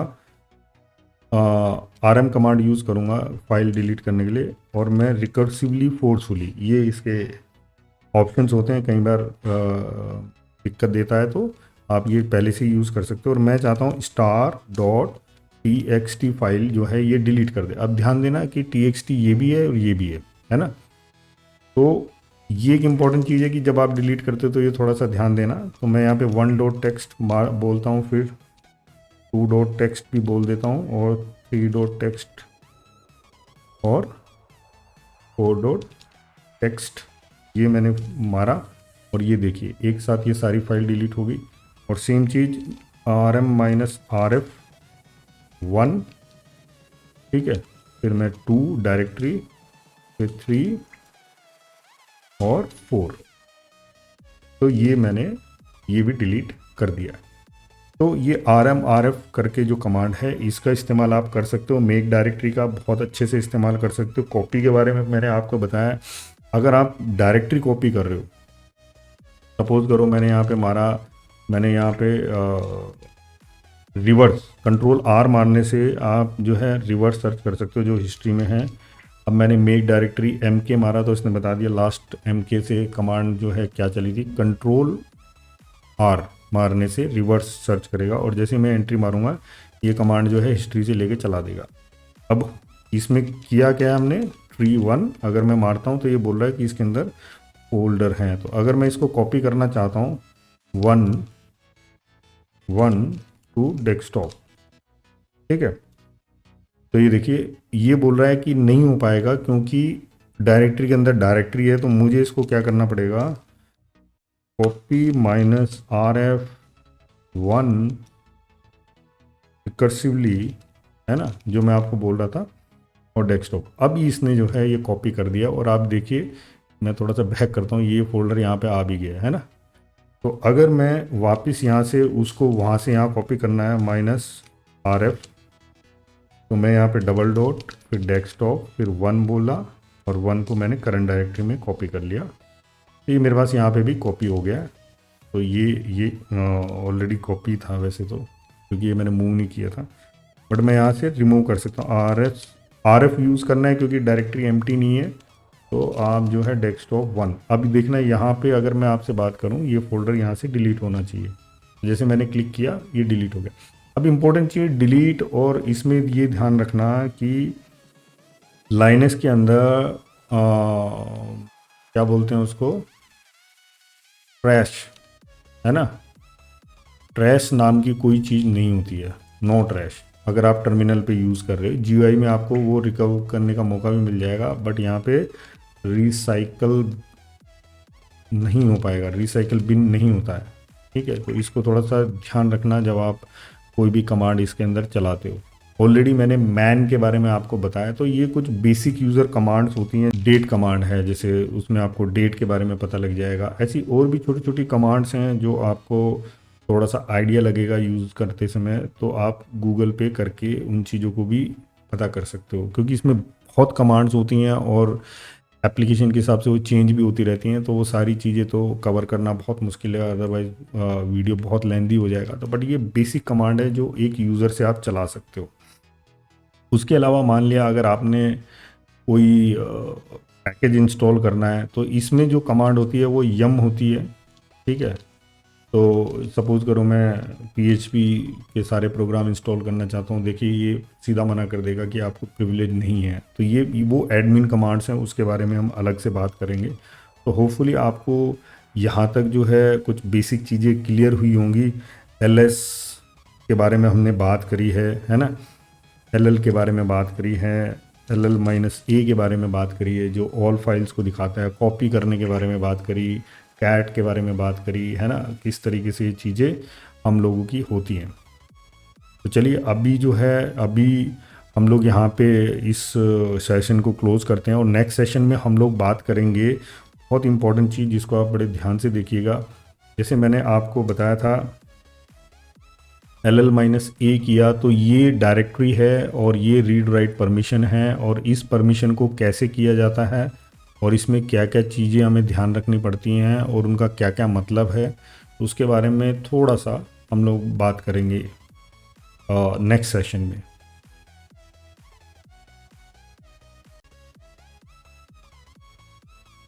चलिए दोस्तों, तो अभी हम लोग जो है बात करते हैं जो हमारा परमिशन की बात है।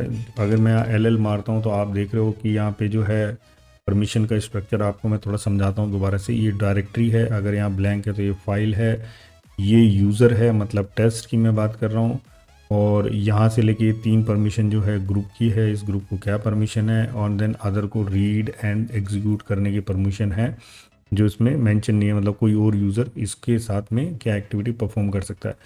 अगर मुझे इसमें चेंज करने हैं इसकी परमिशंस और इसकी कैटेगरी को चेंज करना है, यानी कि इसके ऑनर को चेंज करना है प्लस इसकी परमिशंस को चेंज करना है, तो वो किस तरीके से होगा वो हम बात करेंगे यहाँ पे।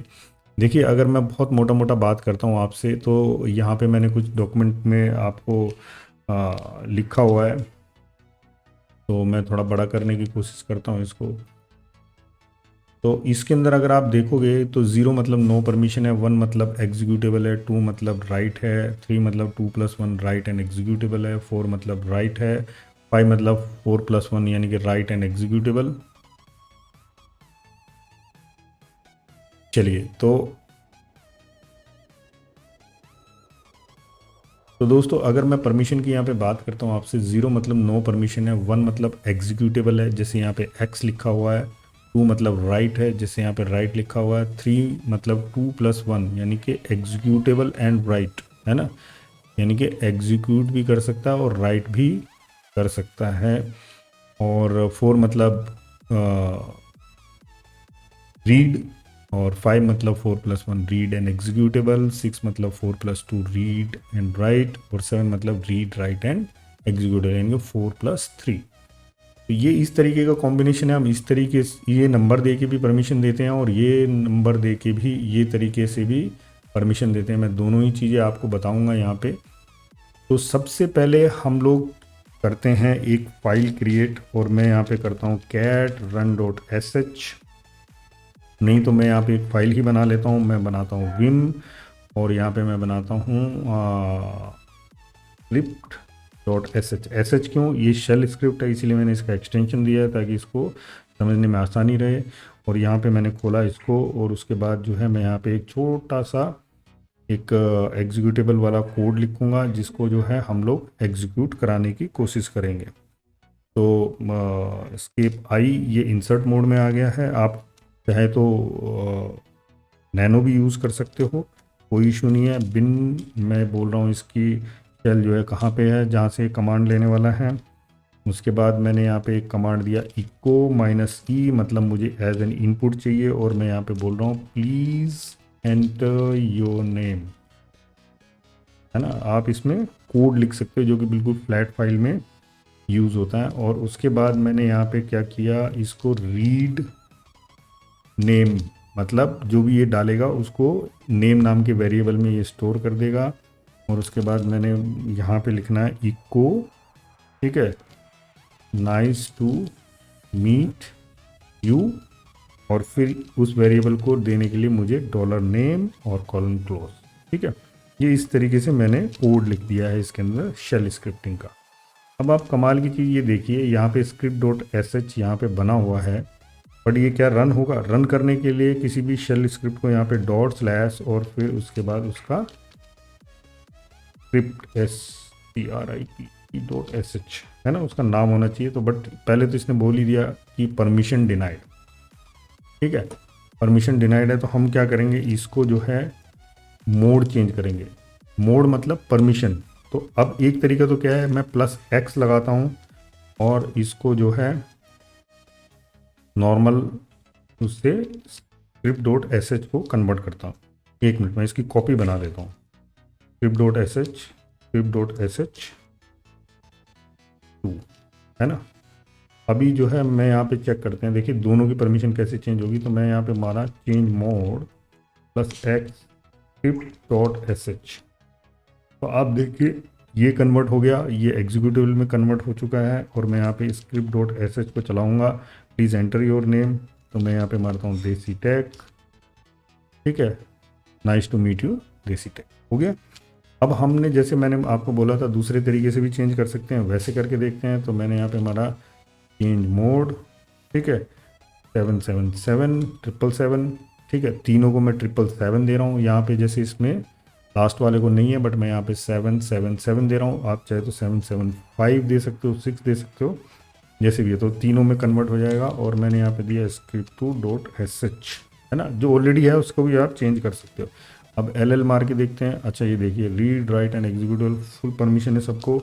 और मैं script2.sh को जब रन कराता हूँ सेम चीज़ करती है क्या वो। मैंने मारा देसी टेक और नाइस टू मीट यू देसी टेक, ऑसम, काम हो गया।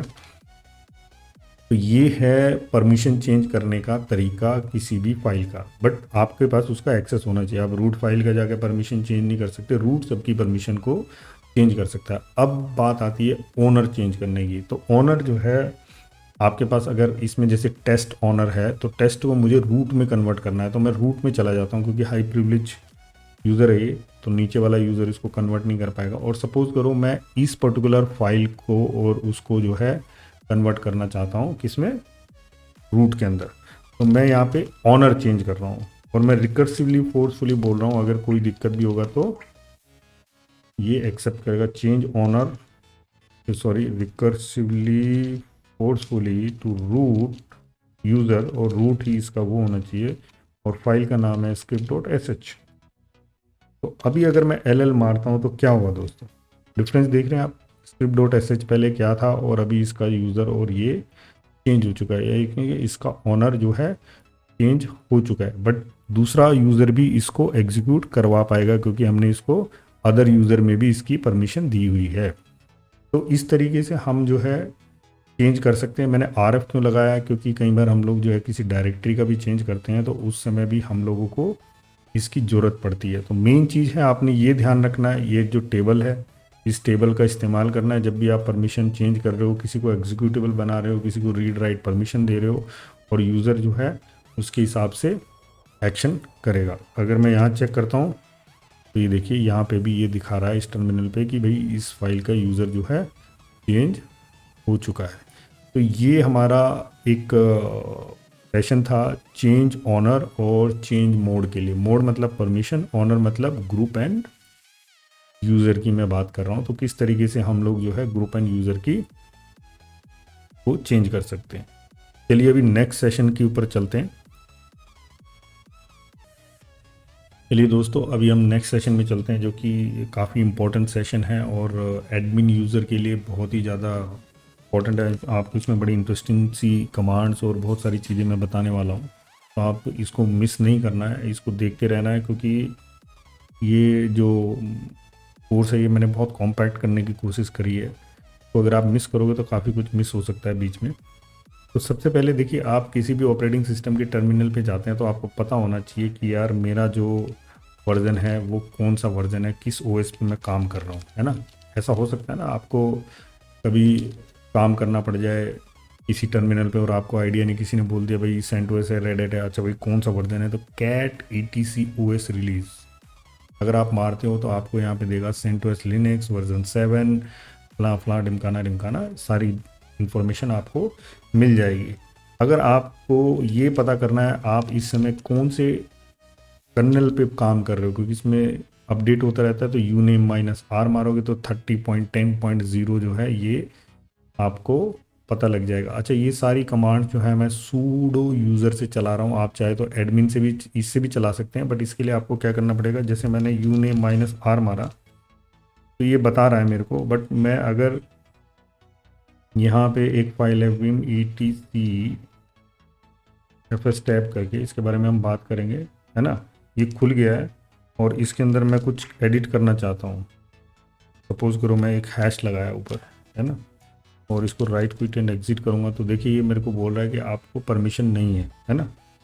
तो इसके लिए क्या करना पड़ेगा, मैं क्विट एंड एग्जिट कर रहा हूँ। तो आपको जो भी कमांड यूज़र, एक बार ये टर्मिनल है, सपोज ये टर्मिनल खुला हुआ है, इसमें एक बार जो है सूडो और फिर वो कमांड चलानी है जो आप चलाना चाहते हैं, जो सिर्फ सुपर यूज़र को है। तो एक बार ये आपसे पासवर्ड प्रॉम्प्ट करेगा, आप पासवर्ड मार देना, फिर इस टर्मिनल पे वो बार बार पासवर्ड नहीं पूछेगा। तो ये भी एक तरीका है करने के लिए। तो ये भी आप यूज़ कर सकते हैं, बट मैं फ़िलहाल नहीं यूज़ कर रहा हूँ इसको। मैं सीधा जो है एडमिन यूज़र के अंदर, रूट यूज़र के अंदर जा रहा हूँ। तो मैंने आपको नॉर्मल एक चीज़ बताया कि किस तरीके से आप ये चीज़ देख सकते हो। फिर जाने के बाद आप चेक करते हो कि यार इस सिस्टम में क्या क्या प्रोसेस या क्या क्या एप्लीकेशन चल रहे हैं। इसके कई तरीके हैं, जिसमें सबसे पहला तो काम है PS, जो कमांड है AUX मारने से आपको जो है करंट में प्रोसेस जो भी चल रहे हैं और कौन यूज़र उसको चला रहा है, वो सारी चीज़ें आपको यहाँ पे पता लग जाएगी। ठीक है, कोई सर्विस का नाम होगा तो वो सर्विस का नाम भी आएगा, कितना CPU यूज़ कर रहा है, उसका प्रोसेस ID क्या है। तो ये बिल्कुल ऐसा ही है जैसा आपको विंडो के अंदर टास्क मैनेजर मिलता है, यहाँ से आप उसको किल भी कर सकते हैं, process based on their process ID किल कर सकते हैं, और उसका पाथ भी दे रखा है कि ये कहाँ पे ये चल रहा है। तो ये बहुत काम आता है हमको। जैसे इसमें पोस्ट फिक्स सर्विस चल रही है, इसकी हमको ज़रूरत नहीं, हम चाहे तो इसको बंद कर सकते हैं, परमानेंट भी बंद कर सकते हैं। तो इसके बारे में भी हम बात करेंगे कि किस तरीके से इन चीज़ों को किया जा सकता है। नेक्स्ट जो इम्पोर्टेंट चीज़ है, अगर मान लिया आप इसी के अंदर कोई चीज़ ग्रैब करना चाहते हो, जैसे मुझे पता लगा कि पोस्ट फिक्स एप्लीकेशन है चल रही है, तो मैं यहाँ पे ग्रैब भी कर सकता हूँ। पोस्ट मैंने मार दिया तो वो पोस्ट फिक्स या उससे रिलेटेड जो भी सर्विसेज होंगी वही मुझे यहाँ पे डिस्प्ले करेगा। तो ये ऑलरेडी मैं आपको पहले बता चुका हूँ। दूसरा तरीका क्या है, LS ऑफ, है ना, लिस्ट ऑफ फाइल्स जो कि ओपन है। क्योंकि लाइनक्स में क्या है, हर चीज़ फ्लैट फाइल में होती है, तो जब कोई सर्विस चलती है तो उसकी कौन फाइल और वो सारी चीज़ें ये ओपन करके रखता है। तो लिस्ट ऑफ फाइल अगर मैं मारता हूँ तो आप जो है यहाँ पे देख सकते हैं, वार्निंग दे रहा था ये, और ये देखिए ये इतनी सारी फाइल्स इसने दिखाई हैं जो इस समय जो है ओपन है अलग अलग सर्विस या प्रोग्राम के थ्रू। तो यहाँ से भी हमें काफ़ी डेप्थ में पता लग जाता है कि अच्छा कौन सी चीज़ें चल रही हैं। अभी मैं यहाँ Ctrl+C मारता हूँ और मैं यहाँ पे LS ऑफ मार देता हूँ, LS लिस्ट ऑफ फाइल। ठीक है, ग्रैप, इसमें देखते हैं इसमें कुछ दिखाता है क्या। तो पोस्ट मैंने मारा, ठीक है, और ये देखिए यहाँ पे इसने दिखा दिया कि ये फाइल जो है पोस्ट फिक्स के रिलेटेड जो है ओपन है, और ये उनका PID है।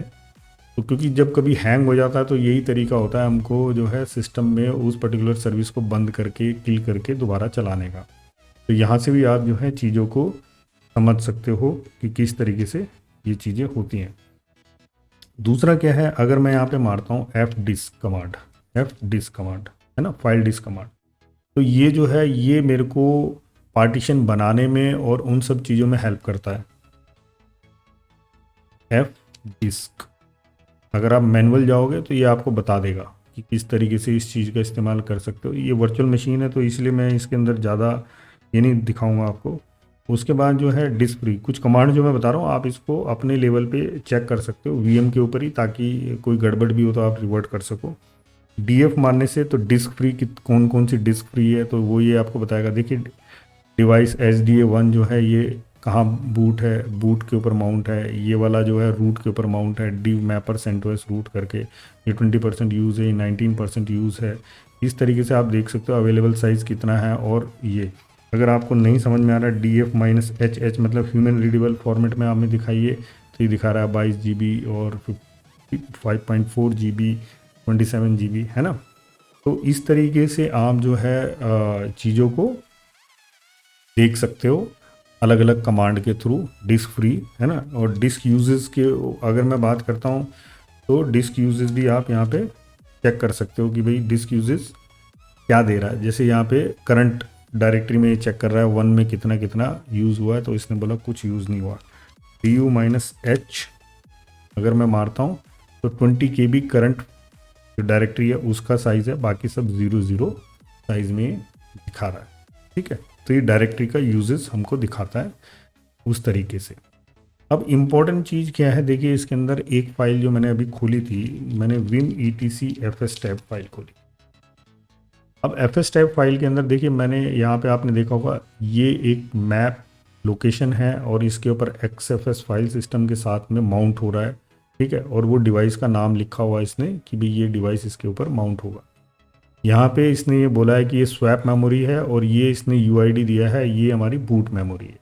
ये 3 मेमोरी लोकेशन जो है इसके ऊपर माउंट हो रहा है। अगर मैं कोई नेटवर्क डिवाइस यहाँ पे माउंट कराना चाहता हूँ तो उसके लिए भी कमांड है। यहाँ पे मैं नेटवर्क एड्रेस डालूंगा, फिर उसका टाइप डालूंगा और उसको यहाँ पे माउंट करा सकता हूँ। बट इसके कई तरीके हैं। हम नॉर्मली क्या होता है कि एरर फ्री माउंट कराते हैं। कई बार अगर दिक्कत आ गई तो इस फाइल के अंदर तो सिस्टम हमारा बूट नहीं होगा, तो हम लोग क्या करते हैं एरर फ्री माउंट कराते हैं, तो माउंट नहीं भी होता। कई बार नेटवर्क नैस अवेलेबल नहीं है, नेटवर्क स्टोरेज डिवाइस अवेलेबल नहीं है जिस पर हम डाला, तो हमारे पास एक कमांड होती है माउंट, ठीक है, सॉरी, हमारे पास ये कमांड होती है माउंट। तो इस माउंट कमांड के थ्रू हम लोग जो है -a मारने से वो fs टाइप फाइल से पढ़ेगा। पढ़ने के बाद वो देखेगा अच्छा इसमें कौन कौन सी एंट्री बनी है, कौन सी माउंट नहीं हो रखी, तो वो हम जो है माउंट -a कमांड के थ्रू जो है उसको माउंट करा सकते हैं डिफ़ॉल्ट में। तो ये जो है ये था हमारा थोड़ा सा फाइल को लेकर के चीज़ें। अब थोड़ा सा बात करते हैं एक और कमांड की। मैं थोड़ा यहाँ पे करता हूँ फ्री, है ना। तो अब देखिए यहाँ फ्री कमांड से क्या दिखा रहा है कि मेरी रैम कितनी है और स्वैप कितनी स्पेस बचा हुआ है ना। तो फ्री -h में कुछ होता है एग्जैक्टली हमको वो साइज़ वो दिखाएगा जिस तरीके से हम देखना चाहते हैं। तो ये हम प्रोसेस किस तरीके से यूज़ हो रहा है, कितनी प्रोसेसिंग यूज़ हो रही है, तो वो भी हम यहाँ पे चेक कर सकते हैं। और मैंने आपको एक कमांड बताई थी हिस्ट्री के थ्रू आप जो है लास्ट जितनी भी हिस्ट्री आपने चलाई है, देखिए हम जो चला रहे हैं वो सारी चीज़ें यहाँ पे दिख रही है, तो वो आप देख सकते हो। उसके बाद आपको मैंने इफ़ कन्फिग कमांड बताया था, तो इफ़ कन्फिग कमांड के थ्रू आप जो है आईपी देख सकते हो। इफ़ कन्फिग कमांड के थ्रू आप टेम्परेरी आईपी भी चेंज कर सकते हो। इसके बारे में मैं थोड़ा सा और आपको बताऊँगा। उसके बाद अगर आप इफ़ कन्फिग नहीं, चलिए नेक्स्ट में बताते हैं, इसके बारे में बात करेंगे, ठीक है। उसके बाद और क्या चीज़ें होती हैं जिसको हम लोग यूज़ कर सकते हैं इसके अंदर। अभी जैसे आपने देखा होगा मैंने यहाँ पे फाइल बनाई है टेस्ट, है ना। तो हम लोग यहाँ पे कैट करते हैं, कैट test2.txt, है ना। तो इसके अंदर दिस इज सेकंड लाइन लिखा हुआ है और नीचे जो है ये सारी कहानी लिखी है। तो जैसे हमने आपको बताया था कि कैट है, ऐसी सेड करके एक फंक्शनैलिटी है जिसका हम यूज़ कर सकते हैं -s, मतलब आपने सैंपल लेना है। सैंपल क्या है मेरा, मैं यहाँ पे बोल रहा हूँ सेकंड को चेंज करना है फर्स्ट के साथ में, ठीक है। और ये हो गया, और किस में चेंज करना है, मैं यहाँ पे बोल दिया test2.txt के अंदर। अब देखिए यहाँ पे इसने क्या किया, यहाँ पे इसने सेकंड को फर्स्ट में चेंज कर दिया। तो ये रिप्लेसमेंट का काम भी करता है और ये हम ऑन द फ्लाई भी कर सकते हैं, ग्रैब करके आउटपुट लेके ग्रैब करके और फिर किसी और फाइल में भी को राइट करा सकते हैं, जैसे मैंने आपको पहले भी बताया था। नेक्स्ट चीज़ क्या होती है, टर्मिनल पे जब हम रहते हैं तो कई बार हमें कोई चीज़ डाउनलोड करनी पड़ती है रिमोट से, है ना। तो मान लिया मुझे रिमोट से डाउनलोड करना है, तो 2 कमांड है, एक कर्ल है और एक है wget। तो wget करके अगर मान लिया मैं https यहाँ पे मारता हूँ और google.com मारता हूँ, तो लेट्स सी ये क्या करेगा, है ना। तो ये क्या कर रहा है, यहाँ पे google.com नाम की index.html फाइल जो है इसने डाउनलोड कर ली है अपने हिसाब से, ठीक है जी। ये इसने पूरा का पूरा फाइल को डंप कर लिया है। तो ऐसे करके हमको कोई exe डाउनलोड करनी है, कुछ और चीज़ करनी है, तो wget के थ्रू हम लोग यूज़ कर सकते हैं। इसका भी मैनुअल आपको मिल जाएगा wget में। तो इस मैनुअल के थ्रू आपको अलग अलग ऑप्शन मिलते हैं जिनको आप यूज़ कर सकते हो। नेक्स्ट जो कमांड है सेम ही काम को करने के लिए, वो है कर्ल में भी आप जो है चीज़ों कर्ल के थ्रू आप रिक्वेस्ट भेज भी सकते हो और रिक्वेस्ट ले भी सकते हो कहीं से, है ना। तो ये भी उसी तरीके से काम करता है। तो अगर मैं यहाँ पे मारता हूँ https google.com और एंटर, ठीक है, तो यहाँ पे उसने उसको रिक्वेस्ट भेजी, उसका जो रिस्पॉन्स आया वो मुझे यहाँ पे डिस्प्ले कराया, उसने डाउनलोड नहीं किया। तो ये दोनों में थोड़ा सा फ़र्क है। तो ये काफ़ी काम आता है हमारे को, अपनी जो है बहुत सारे चीज़ें होती हैं उसमें करने के लिए। अब नेक्स्ट जो इम्पोर्टेंट चीज़ है वो मैं बात करूँगा आपसे इसके टास्क शेड्यूलर के बारे में। इसका टास्क शेड्यूलर क्या है, उसको बोलते हैं क्रॉन जॉब, है ना। ओके, अब इसने बोला कि क्रॉन जॉब नॉट फाउंड, तो चलिए ये भी एक अच्छी चीज़ हो गई है। तो अभी हम लोग यहाँ पे बात करते हैं कि हम लोग कोई भी पैकेज जो है किस तरीके से इसमें इंस्टॉल करते हैं। अभी इसमें टास्क शेड्यूलर नहीं चल रहा है, तो देखिए इसके अंदर क्या होता है। नॉर्मली अगर हमें कोई भी पैकेज इंस्टॉल करना है, क्योंकि ये हमारा CentOS सिस्टम है, तो इसके अंदर तो बहुत ही आसान है, सिंपल। तो मैं अगर आपको बताऊं तो इसके अंदर यम इंस्टॉल cron d, सपोज ये पैकेज का नाम मुझे याद है इसलिए मैं cron d, है ना। तो ये पैकेज इंस्टॉल करेगा -y, मतलब वो मुझसे प्रॉम्प्ट करके ना पूछे कि ये करना है नहीं करना, आई एम कन्फर्म कि ये करना है। एक तो ये हो गया। अगर मैं CentOS और Red Hat की बात करता हूँ, अगर आप यही चीज़ जो है किसी उबुंटू में इंस्टॉल करते हो तो एप्ट या एप्ट इंस्टॉल पैकेज नेम, या फिर एप्ट गेट अगर थोड़ा वो है इंस्टॉल पैकेज नेम। और अगर ये फिडोरा में आप इंस्टॉल कर रहे हो तो आपका होगा DNF इंस्टॉल पैकेज नेम। तो अब ये मेरे पास क्या है, ये मेरे पास CentOS है, यम इंस्टॉल पैकेज नेम क्या है, cron d, और मैंने इसको आर्गुमेंट में दे दिया -y।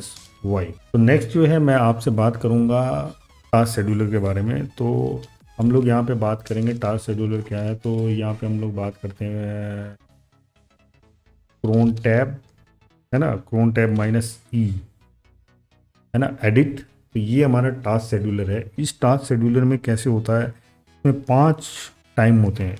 ये अगर मैं escape I मारता हूँ, ये आपको सीखना पड़ेगा, डॉट 2 3 4 5, ठीक है। तो ये 5 टाइम होते हैं, इसके बारे में मैं बताऊंगा आपको। और प्लस जो है फिर यहाँ पे हमारे को क्या रन कराना है, क्या हमें रन कराना है। सपोज करो मुझे कोई स्क्रिप्ट रन करानी है, तो मैं उस स्क्रिप्ट का नाम यहाँ पे दे सकता हूँ। जैसे मेरे होम के अंदर टेस्ट यूज़र के अंदर test.sh नाम से कोई फाइल है, वो मुझे रन करानी है, तो वो मैं यहाँ पे लिख सकता हूँ। तो ये हर मिनट में जो है रन करेगी, और इसको मुझे सेव एंड एग्जिट करना है। तो ये इस तरीके से मैं टास्क शेड्यूलर बना सकता हूँ। और टास्क शेड्यूलर की क्या कहानी है अगर मैं आपसे बात करूँ, तो हम यहाँ पे खोलते हैं टर्मिनल में। मैं आपको बड़ी अच्छी वेबसाइट का एक रेफरेंस देना चाहता हूँ यहाँ पे, कि अगर आपको क्रॉन जॉब के टाइमिंग को लेके कोई इशू है तो आप वहाँ पे एंट्री बना के चेक कर सकते हो कि भाई अच्छा इस पर्टिकुलर एंट्री से क्या रिज़ल्ट आ रहा है, मतलब कितनी कितनी देर बाद जो है ये चीज़ चलेगी। चलिए यहाँ पे आ गए और यहाँ पे मारते हैं cron टैब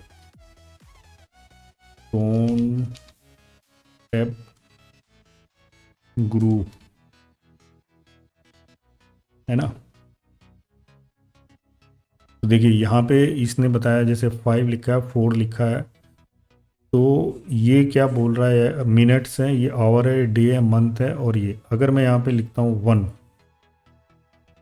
है ना, और यहाँ पे भी मैं स्टार लिख देता हूँ, तो ये मुझे बताएगा हर मिनट बाद चलेगा, नेक्स्ट कब चलेगा। आप समझ रहे हो। अगर मैं यहाँ पे 5 लिख देता हूँ, जैसे मैं यहाँ पे लिख देता हूँ /5, है ना, तो ये मुझे बताएगा हर 5 मिनट बाद जो है ये पर्टिकुलर प्रोसेस चलेगी। या मैं आवर्स लिखना चाहता हूँ, तो यहाँ पे मैंने अगर 6 लिख दिया तो ये 6:05 पे पर चलेगा, ठीक है। तो इस तरीके से आप जो है इसके अंदर टाइम सेट कर सकते हो। जैसे मैं यहाँ पे अगर 30 लिख देता हूँ तो 6:30 हो गया, और अगर मैं यहाँ पे स्टार लिखता हूँ तो ये मुझे बता देगा,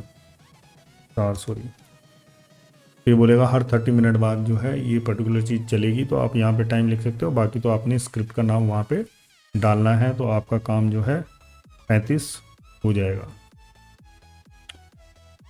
तो ये थी हमारे क्रॉन टैब की कहानी, और ये क्रॉन टैब जो है काफ़ी इम्पोर्टेंट रहता है, और हम लोग इससे बहुत सारी चीज़ें अपने उसके अंदर सिस्टम के अंदर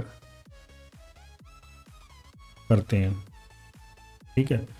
अब हम देखिए कोई भी सर्विस चल रही है नहीं चल रही है तो हम लोग किस तरीके से पता करते हैं। अभी अगर मैं यहाँ पे बात करूँ सिस्टम CTL है ना, स्टेटस HTTPD।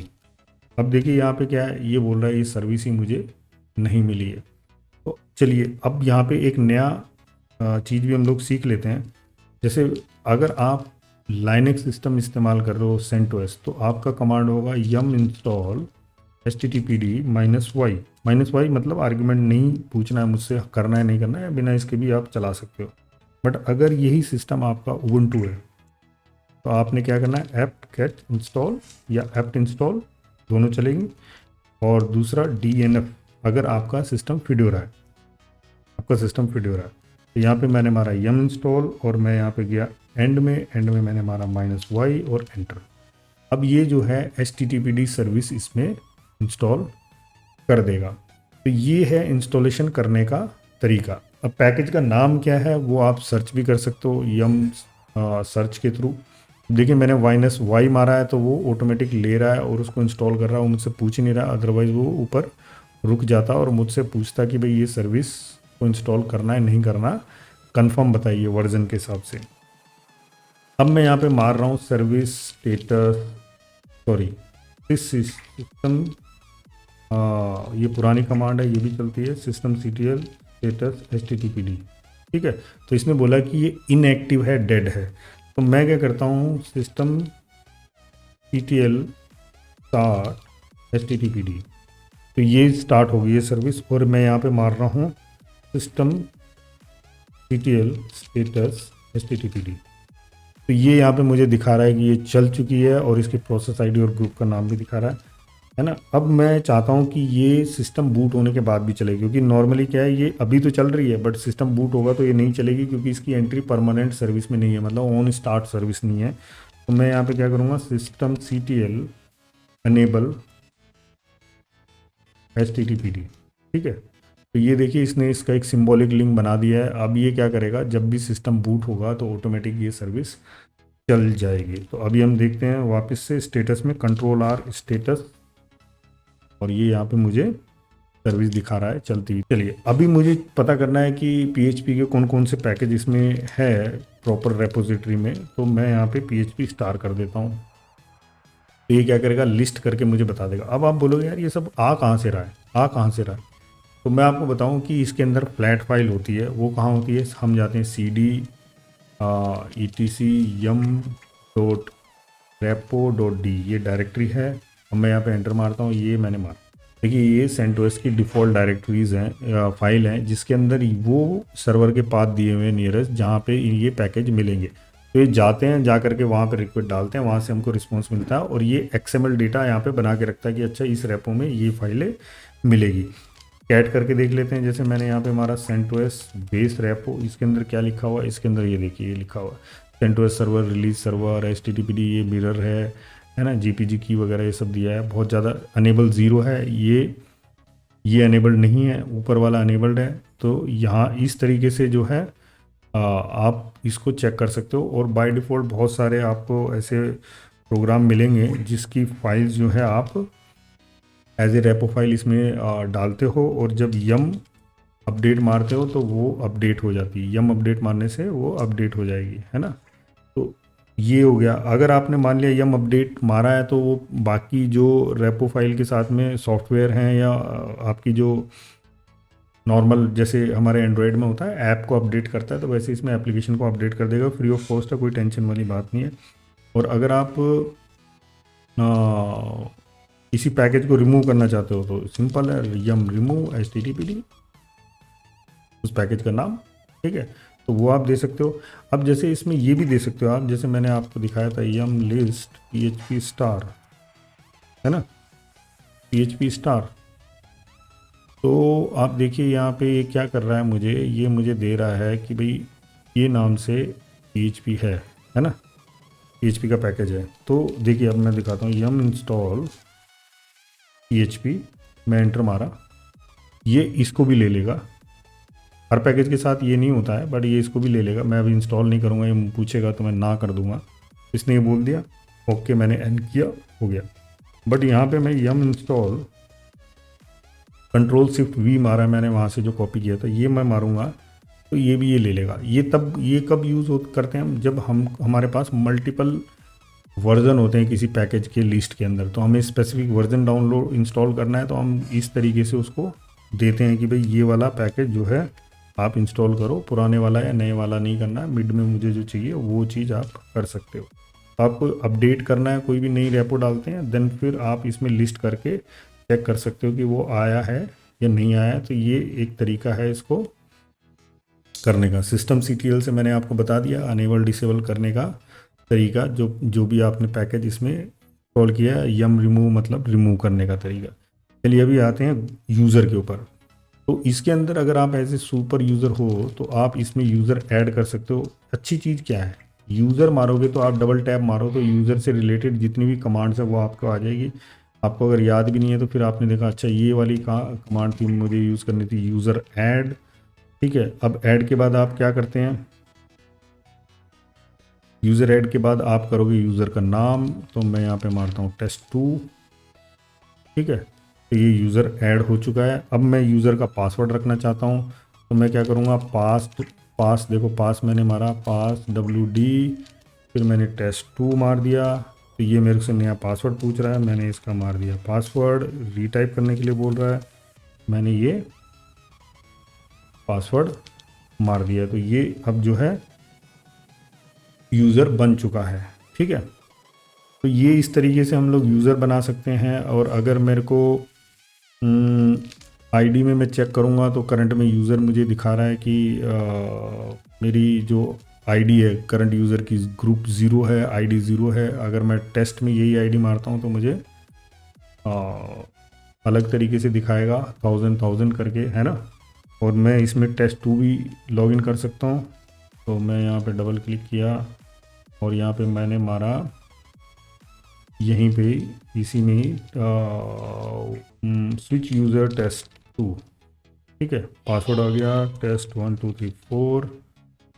तो मैं अभी देखिए, अभी ये मैं test2 में हूँ, यहाँ पे टेस्ट है और यहाँ पे test2 है और यहाँ पे रूट है।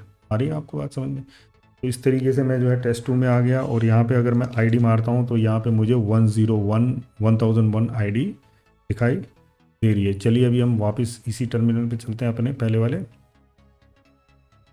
तो अभी बात करते हैं ग्रुप ऐड करने की। तो ग्रुप कैसे ऐड किया जाता है, सिंपल है। ग्रुप नहीं याद आ रहा, डबल टैप मारो, ऐड, फिर ग्रुप का नाम यहाँ पे मैंने मार दिया देसी टेक, ये हो गया है ना। और डिलीट करना है तो आप यहाँ पे ग्रुप डिलीट देसी टेक, इस तरीके से आप बना सकते हो। बाय डिफ़ॉल्ट कोई यूज़र अगर आप बनाते हो तो उसका अपना ग्रुप जरूर बनता है लाइनक्स के अंदर, और बाद में आप उसको अलग अलग तरीके से अलग अलग जगह पे कर सकते हो। अगर मैं यहाँ पे मारता हूँ ID-G, ठीक है, तो ये मेरे को आईडी दिखा रहा है ग्रुप की, सॉरी, है ना। और यहाँ पे अगर मैं आईडी मारूंगा -G तो मेरे को 101 दिखा रहा है, ये ग्रुप test2 है जैसे मैंने आपको यहाँ पे बताया। उसके बाद सर्विस के बारे में मैं ऑलरेडी आपको बता ही चुका हूँ।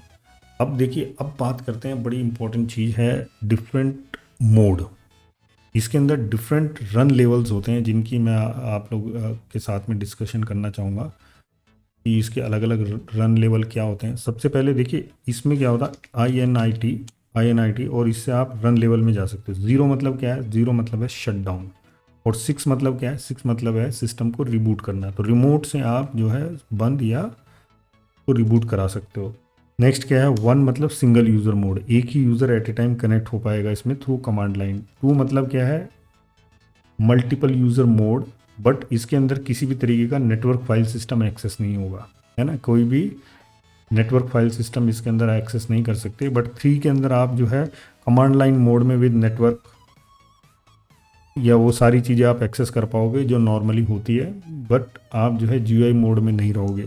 4 जो है रिजर्व है, 5 में GUI बूस्ट रन हो रहा है, जैसे ये अभी रन लेवल 5 है, ठीक है। और रन लेवल 6 मैंने आपको ऑलरेडी बता दिया। तो ये रन लेवल आपने ध्यान रखना, GUI में आता है तो ये जो है आपका रन लेवल 5 के अंदर आता है, और अदरवाइज अगर CUI में आता है तो ये आपका रन लेवल 3 के अंदर रन होता है विद ऑल प्रिविलेजेस, ठीक है। तो इसमें बहुत ज़्यादा कंफ्यूज होने की ज़रूरत नहीं है, अलग अलग मोड समझ सकते हो आप, इन्होंने इसके बना के रखे हुए हैं। उसके बाद नेक्स्ट जो चीज़ है वो मैं आप लोगों के साथ शेयर करूँगा नेटवर्क फाइल के बारे में, है ना। नेटवर्क सेटिंग, जैसे मैंने आपको बताया कि इफ कन्फिग कमांड अगर आप मारते हो, है ना, ये थोड़ी लेंदी हो रही वीडियो बट ये बहुत इंपॉर्टेंट है।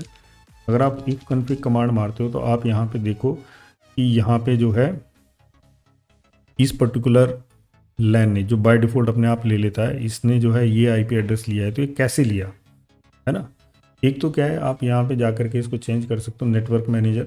अब देखिए इसके अंदर लाइनक्स में होता क्या है कि जैसे आप एंड्रॉयड में अपना एसएमएस पढ़ना चाहते हो तो आप डिफ़ॉल्ट ऐप से भी पढ़ सकते हो, और आप जो है उसके ऊपर कोई और ऐप लगा के उसको प्रिविलेज देके उससे भी पढ़ सकते हो। ऐसा अमूमन होता है। तो सेम चीज़ यहाँ पे जितनी भी एप्लीकेशन है, जितने भी डेस्कटॉप है, वो एक तरीके की एप्लीकेशन है जो इसके कोर के ऊपर माउंट है। तो ये आप चेंज कर सकते हो, अलग अलग वर्जन, अलग अलग ऐप जो भी आपको पसंद आती है वो आप डाल सकते हो। तो यहाँ पे नेटवर्क मैनेजर है मॉड्यूल जो कि नेटवर्क की कॉन्फ़िगरेशन को हैंडल करता है। बट इसकी मेन फाइल कहाँ है, अगर मैं यहाँ से आपसे बात करूँ, सबसे पहले मैं इंस्टॉल कर लेता हूँ अपने विम को। Install Vim -y VI editor नहीं करेंगे हम, देखते हैं इसमें हो, अगर इंस्टॉल्ड होगा तो अच्छी बात है ना। ये VI का अपग्रेड वर्जन है जो विम है जिसकी मैं बात कर रहा हूँ। तो अगर आपने नेटवर्क में चेंज करना है, ठीक है, तो आप जो है जितने कार्ड आप लगाते हो उसके हिसाब से जो है चीज़ें बना सकते हो। तो अभी देखिए, अभी हम लोग करते क्या हैं, यहाँ पे जाते हैं CD ETC दिस कन्फिग, ठीक है, ये आ गया। उसके बाद ये दे रहा है नेटवर्क स्क्रिप्ट्स, यहाँ पे मैं चला गया, L मारा, LL मार दिया या LS पर, चलिए। तो ये देखिए ये जो फाइल है ये सारी चीज़ें यहाँ पे कर रही है। ये कुछ बाइनरी कमांड्स है, किसी चीज़ को अप करना है, डाउन करना है तो इसके थ्रू आप कर सकते हो। जैसे मुझे इफ़ डाउन, और मैंने यहाँ पे क्या, किसको डाउन करना, ENP0S3, ये हमारा इंटरफेस है। और अगर इसको अप करना है तो मुझे इफ अप ENP0S3, ठीक है। अच्छा, ये जो है ये फ्लैट फाइल है। अब मैं अगर आपको देखा हूँ ENP0S3, है ना, ये आपको यहाँ पे फ्लैट फाइल में मिलेगा। अब लाइनक्स में अच्छी चीज़ क्या है कि आप जब भी कोई मेन फाइल एडिट करते हो उसका एक कॉपी ले लो, एक बैकअप ले लो, और बाद में अगर कोई दिक्कत होती है तो आप उसको रिप्लेस कर देना, डिफ़ॉल्ट में आ जाएगा। कॉपी का क्या तरीका बताया था, copy ifcfg ENP0S3 ifcfg ENP0S3 dot back करके कुछ भी नाम रख दो, ठीक है, ये हो गया। अब हम मेन फाइल में जा करके थोड़ा सा समझते हैं कि ये है क्या, ENP0S3। अब देखिए ये बोला टाइप इथरनेट है, प्रॉक्सी नन लगा हुआ है, ब्राउज़र ओनली नो लिखा हुआ है, DHCP है, मतलब DHCP बेस्ड है। अगर मुझे यहाँ पे IP एड्रेस चाहिए तो मैं स्टैटिक लिखूँगा और यहाँ पे फिर मैं ID दूंगा। फिर ये इस डिवाइस का UUID है, यूनिक ID जनरेट किया हुआ है, डिवाइस का नाम क्या है वो सेम होना चाहिए जो वहाँ पे लिखा हुआ है ना। और ऑन बूट अपने आप चलना चाहिए, ठीक है। अगर मैंने ऑफ़ किया है तो मुझे बार बार इसको अप करना पड़ेगा डिफ़ॉल्ट रूट, और इसके अंदर सबनेट मास्क और ये सारी चीज़ें आप कर सकते हो। इसका सिंटेक्स क्या है, बहुत आसान है, आप जा कर के गूगल बाबा से ये सारी चीज़ें पूछ सकते हो, भाई इसका सिंटेक्स अगर स्टैटिक IP मुझे CentOS में करना है तो क्या क्या है, तो वो आपको बड़े आराम से वो बता देगा। मैं यहाँ पे चेंज नहीं कर रहा हूँ क्योंकि ये DHCP पे ही अभी चलेगा। अगर मेरा कोई नया इंटरफेस आया और यहाँ पे उसकी फ़ाइल नहीं बनी तो सिंपल है, मैं क्या करता हूँ, मैं यही कॉपी फाइल कर लेता हूँ एक, और उस इंटरफेस का नाम से उसको चेंज कर देता हूँ। जैसे अगर मैं यहाँ पे मूव कर दूँगा ifcfg ENP4 ENP3 dot back को ifcfg ENP4 नाम से। अब मेरे को जो भी एडिट इसमें करना है तो वो मैं जो है इसके अंदर एडिट कर सकता हूँ। ये आ गया यहाँ पे, ये कोई दिक्कत नहीं देने वाला है, ठीक है। अगर इंटरफेस होगा तो अप हो जाएगा, अदरवाइज़ नहीं होगा तो नहीं होगा। फिर भी मैं इसको यहाँ से रिमूव कर देता हूँ, ठीक है। तो ये मैंने यहाँ से रिमूव कर दिया है। तो नेटवर्क से रिलेटेड उससे बनने वाली जो भी फाइल है वो आपकी यहाँ पे रहती है, और यहाँ पर हम जो है एडिट करते हैं, अपने IP एड्रेस डालना हो, सबनेट मास्किंग करनी हो या कोई भी चीज़ है। अब जैसे मान लिया मेरा नया इंटरफेस है तो मैक एड्रेस मेरे को कहाँ मिलेगा, जैसे उसमें डाला हुआ था तो मैक एड्रेस मेरे को यहाँ पे मिल गया। किधर गया,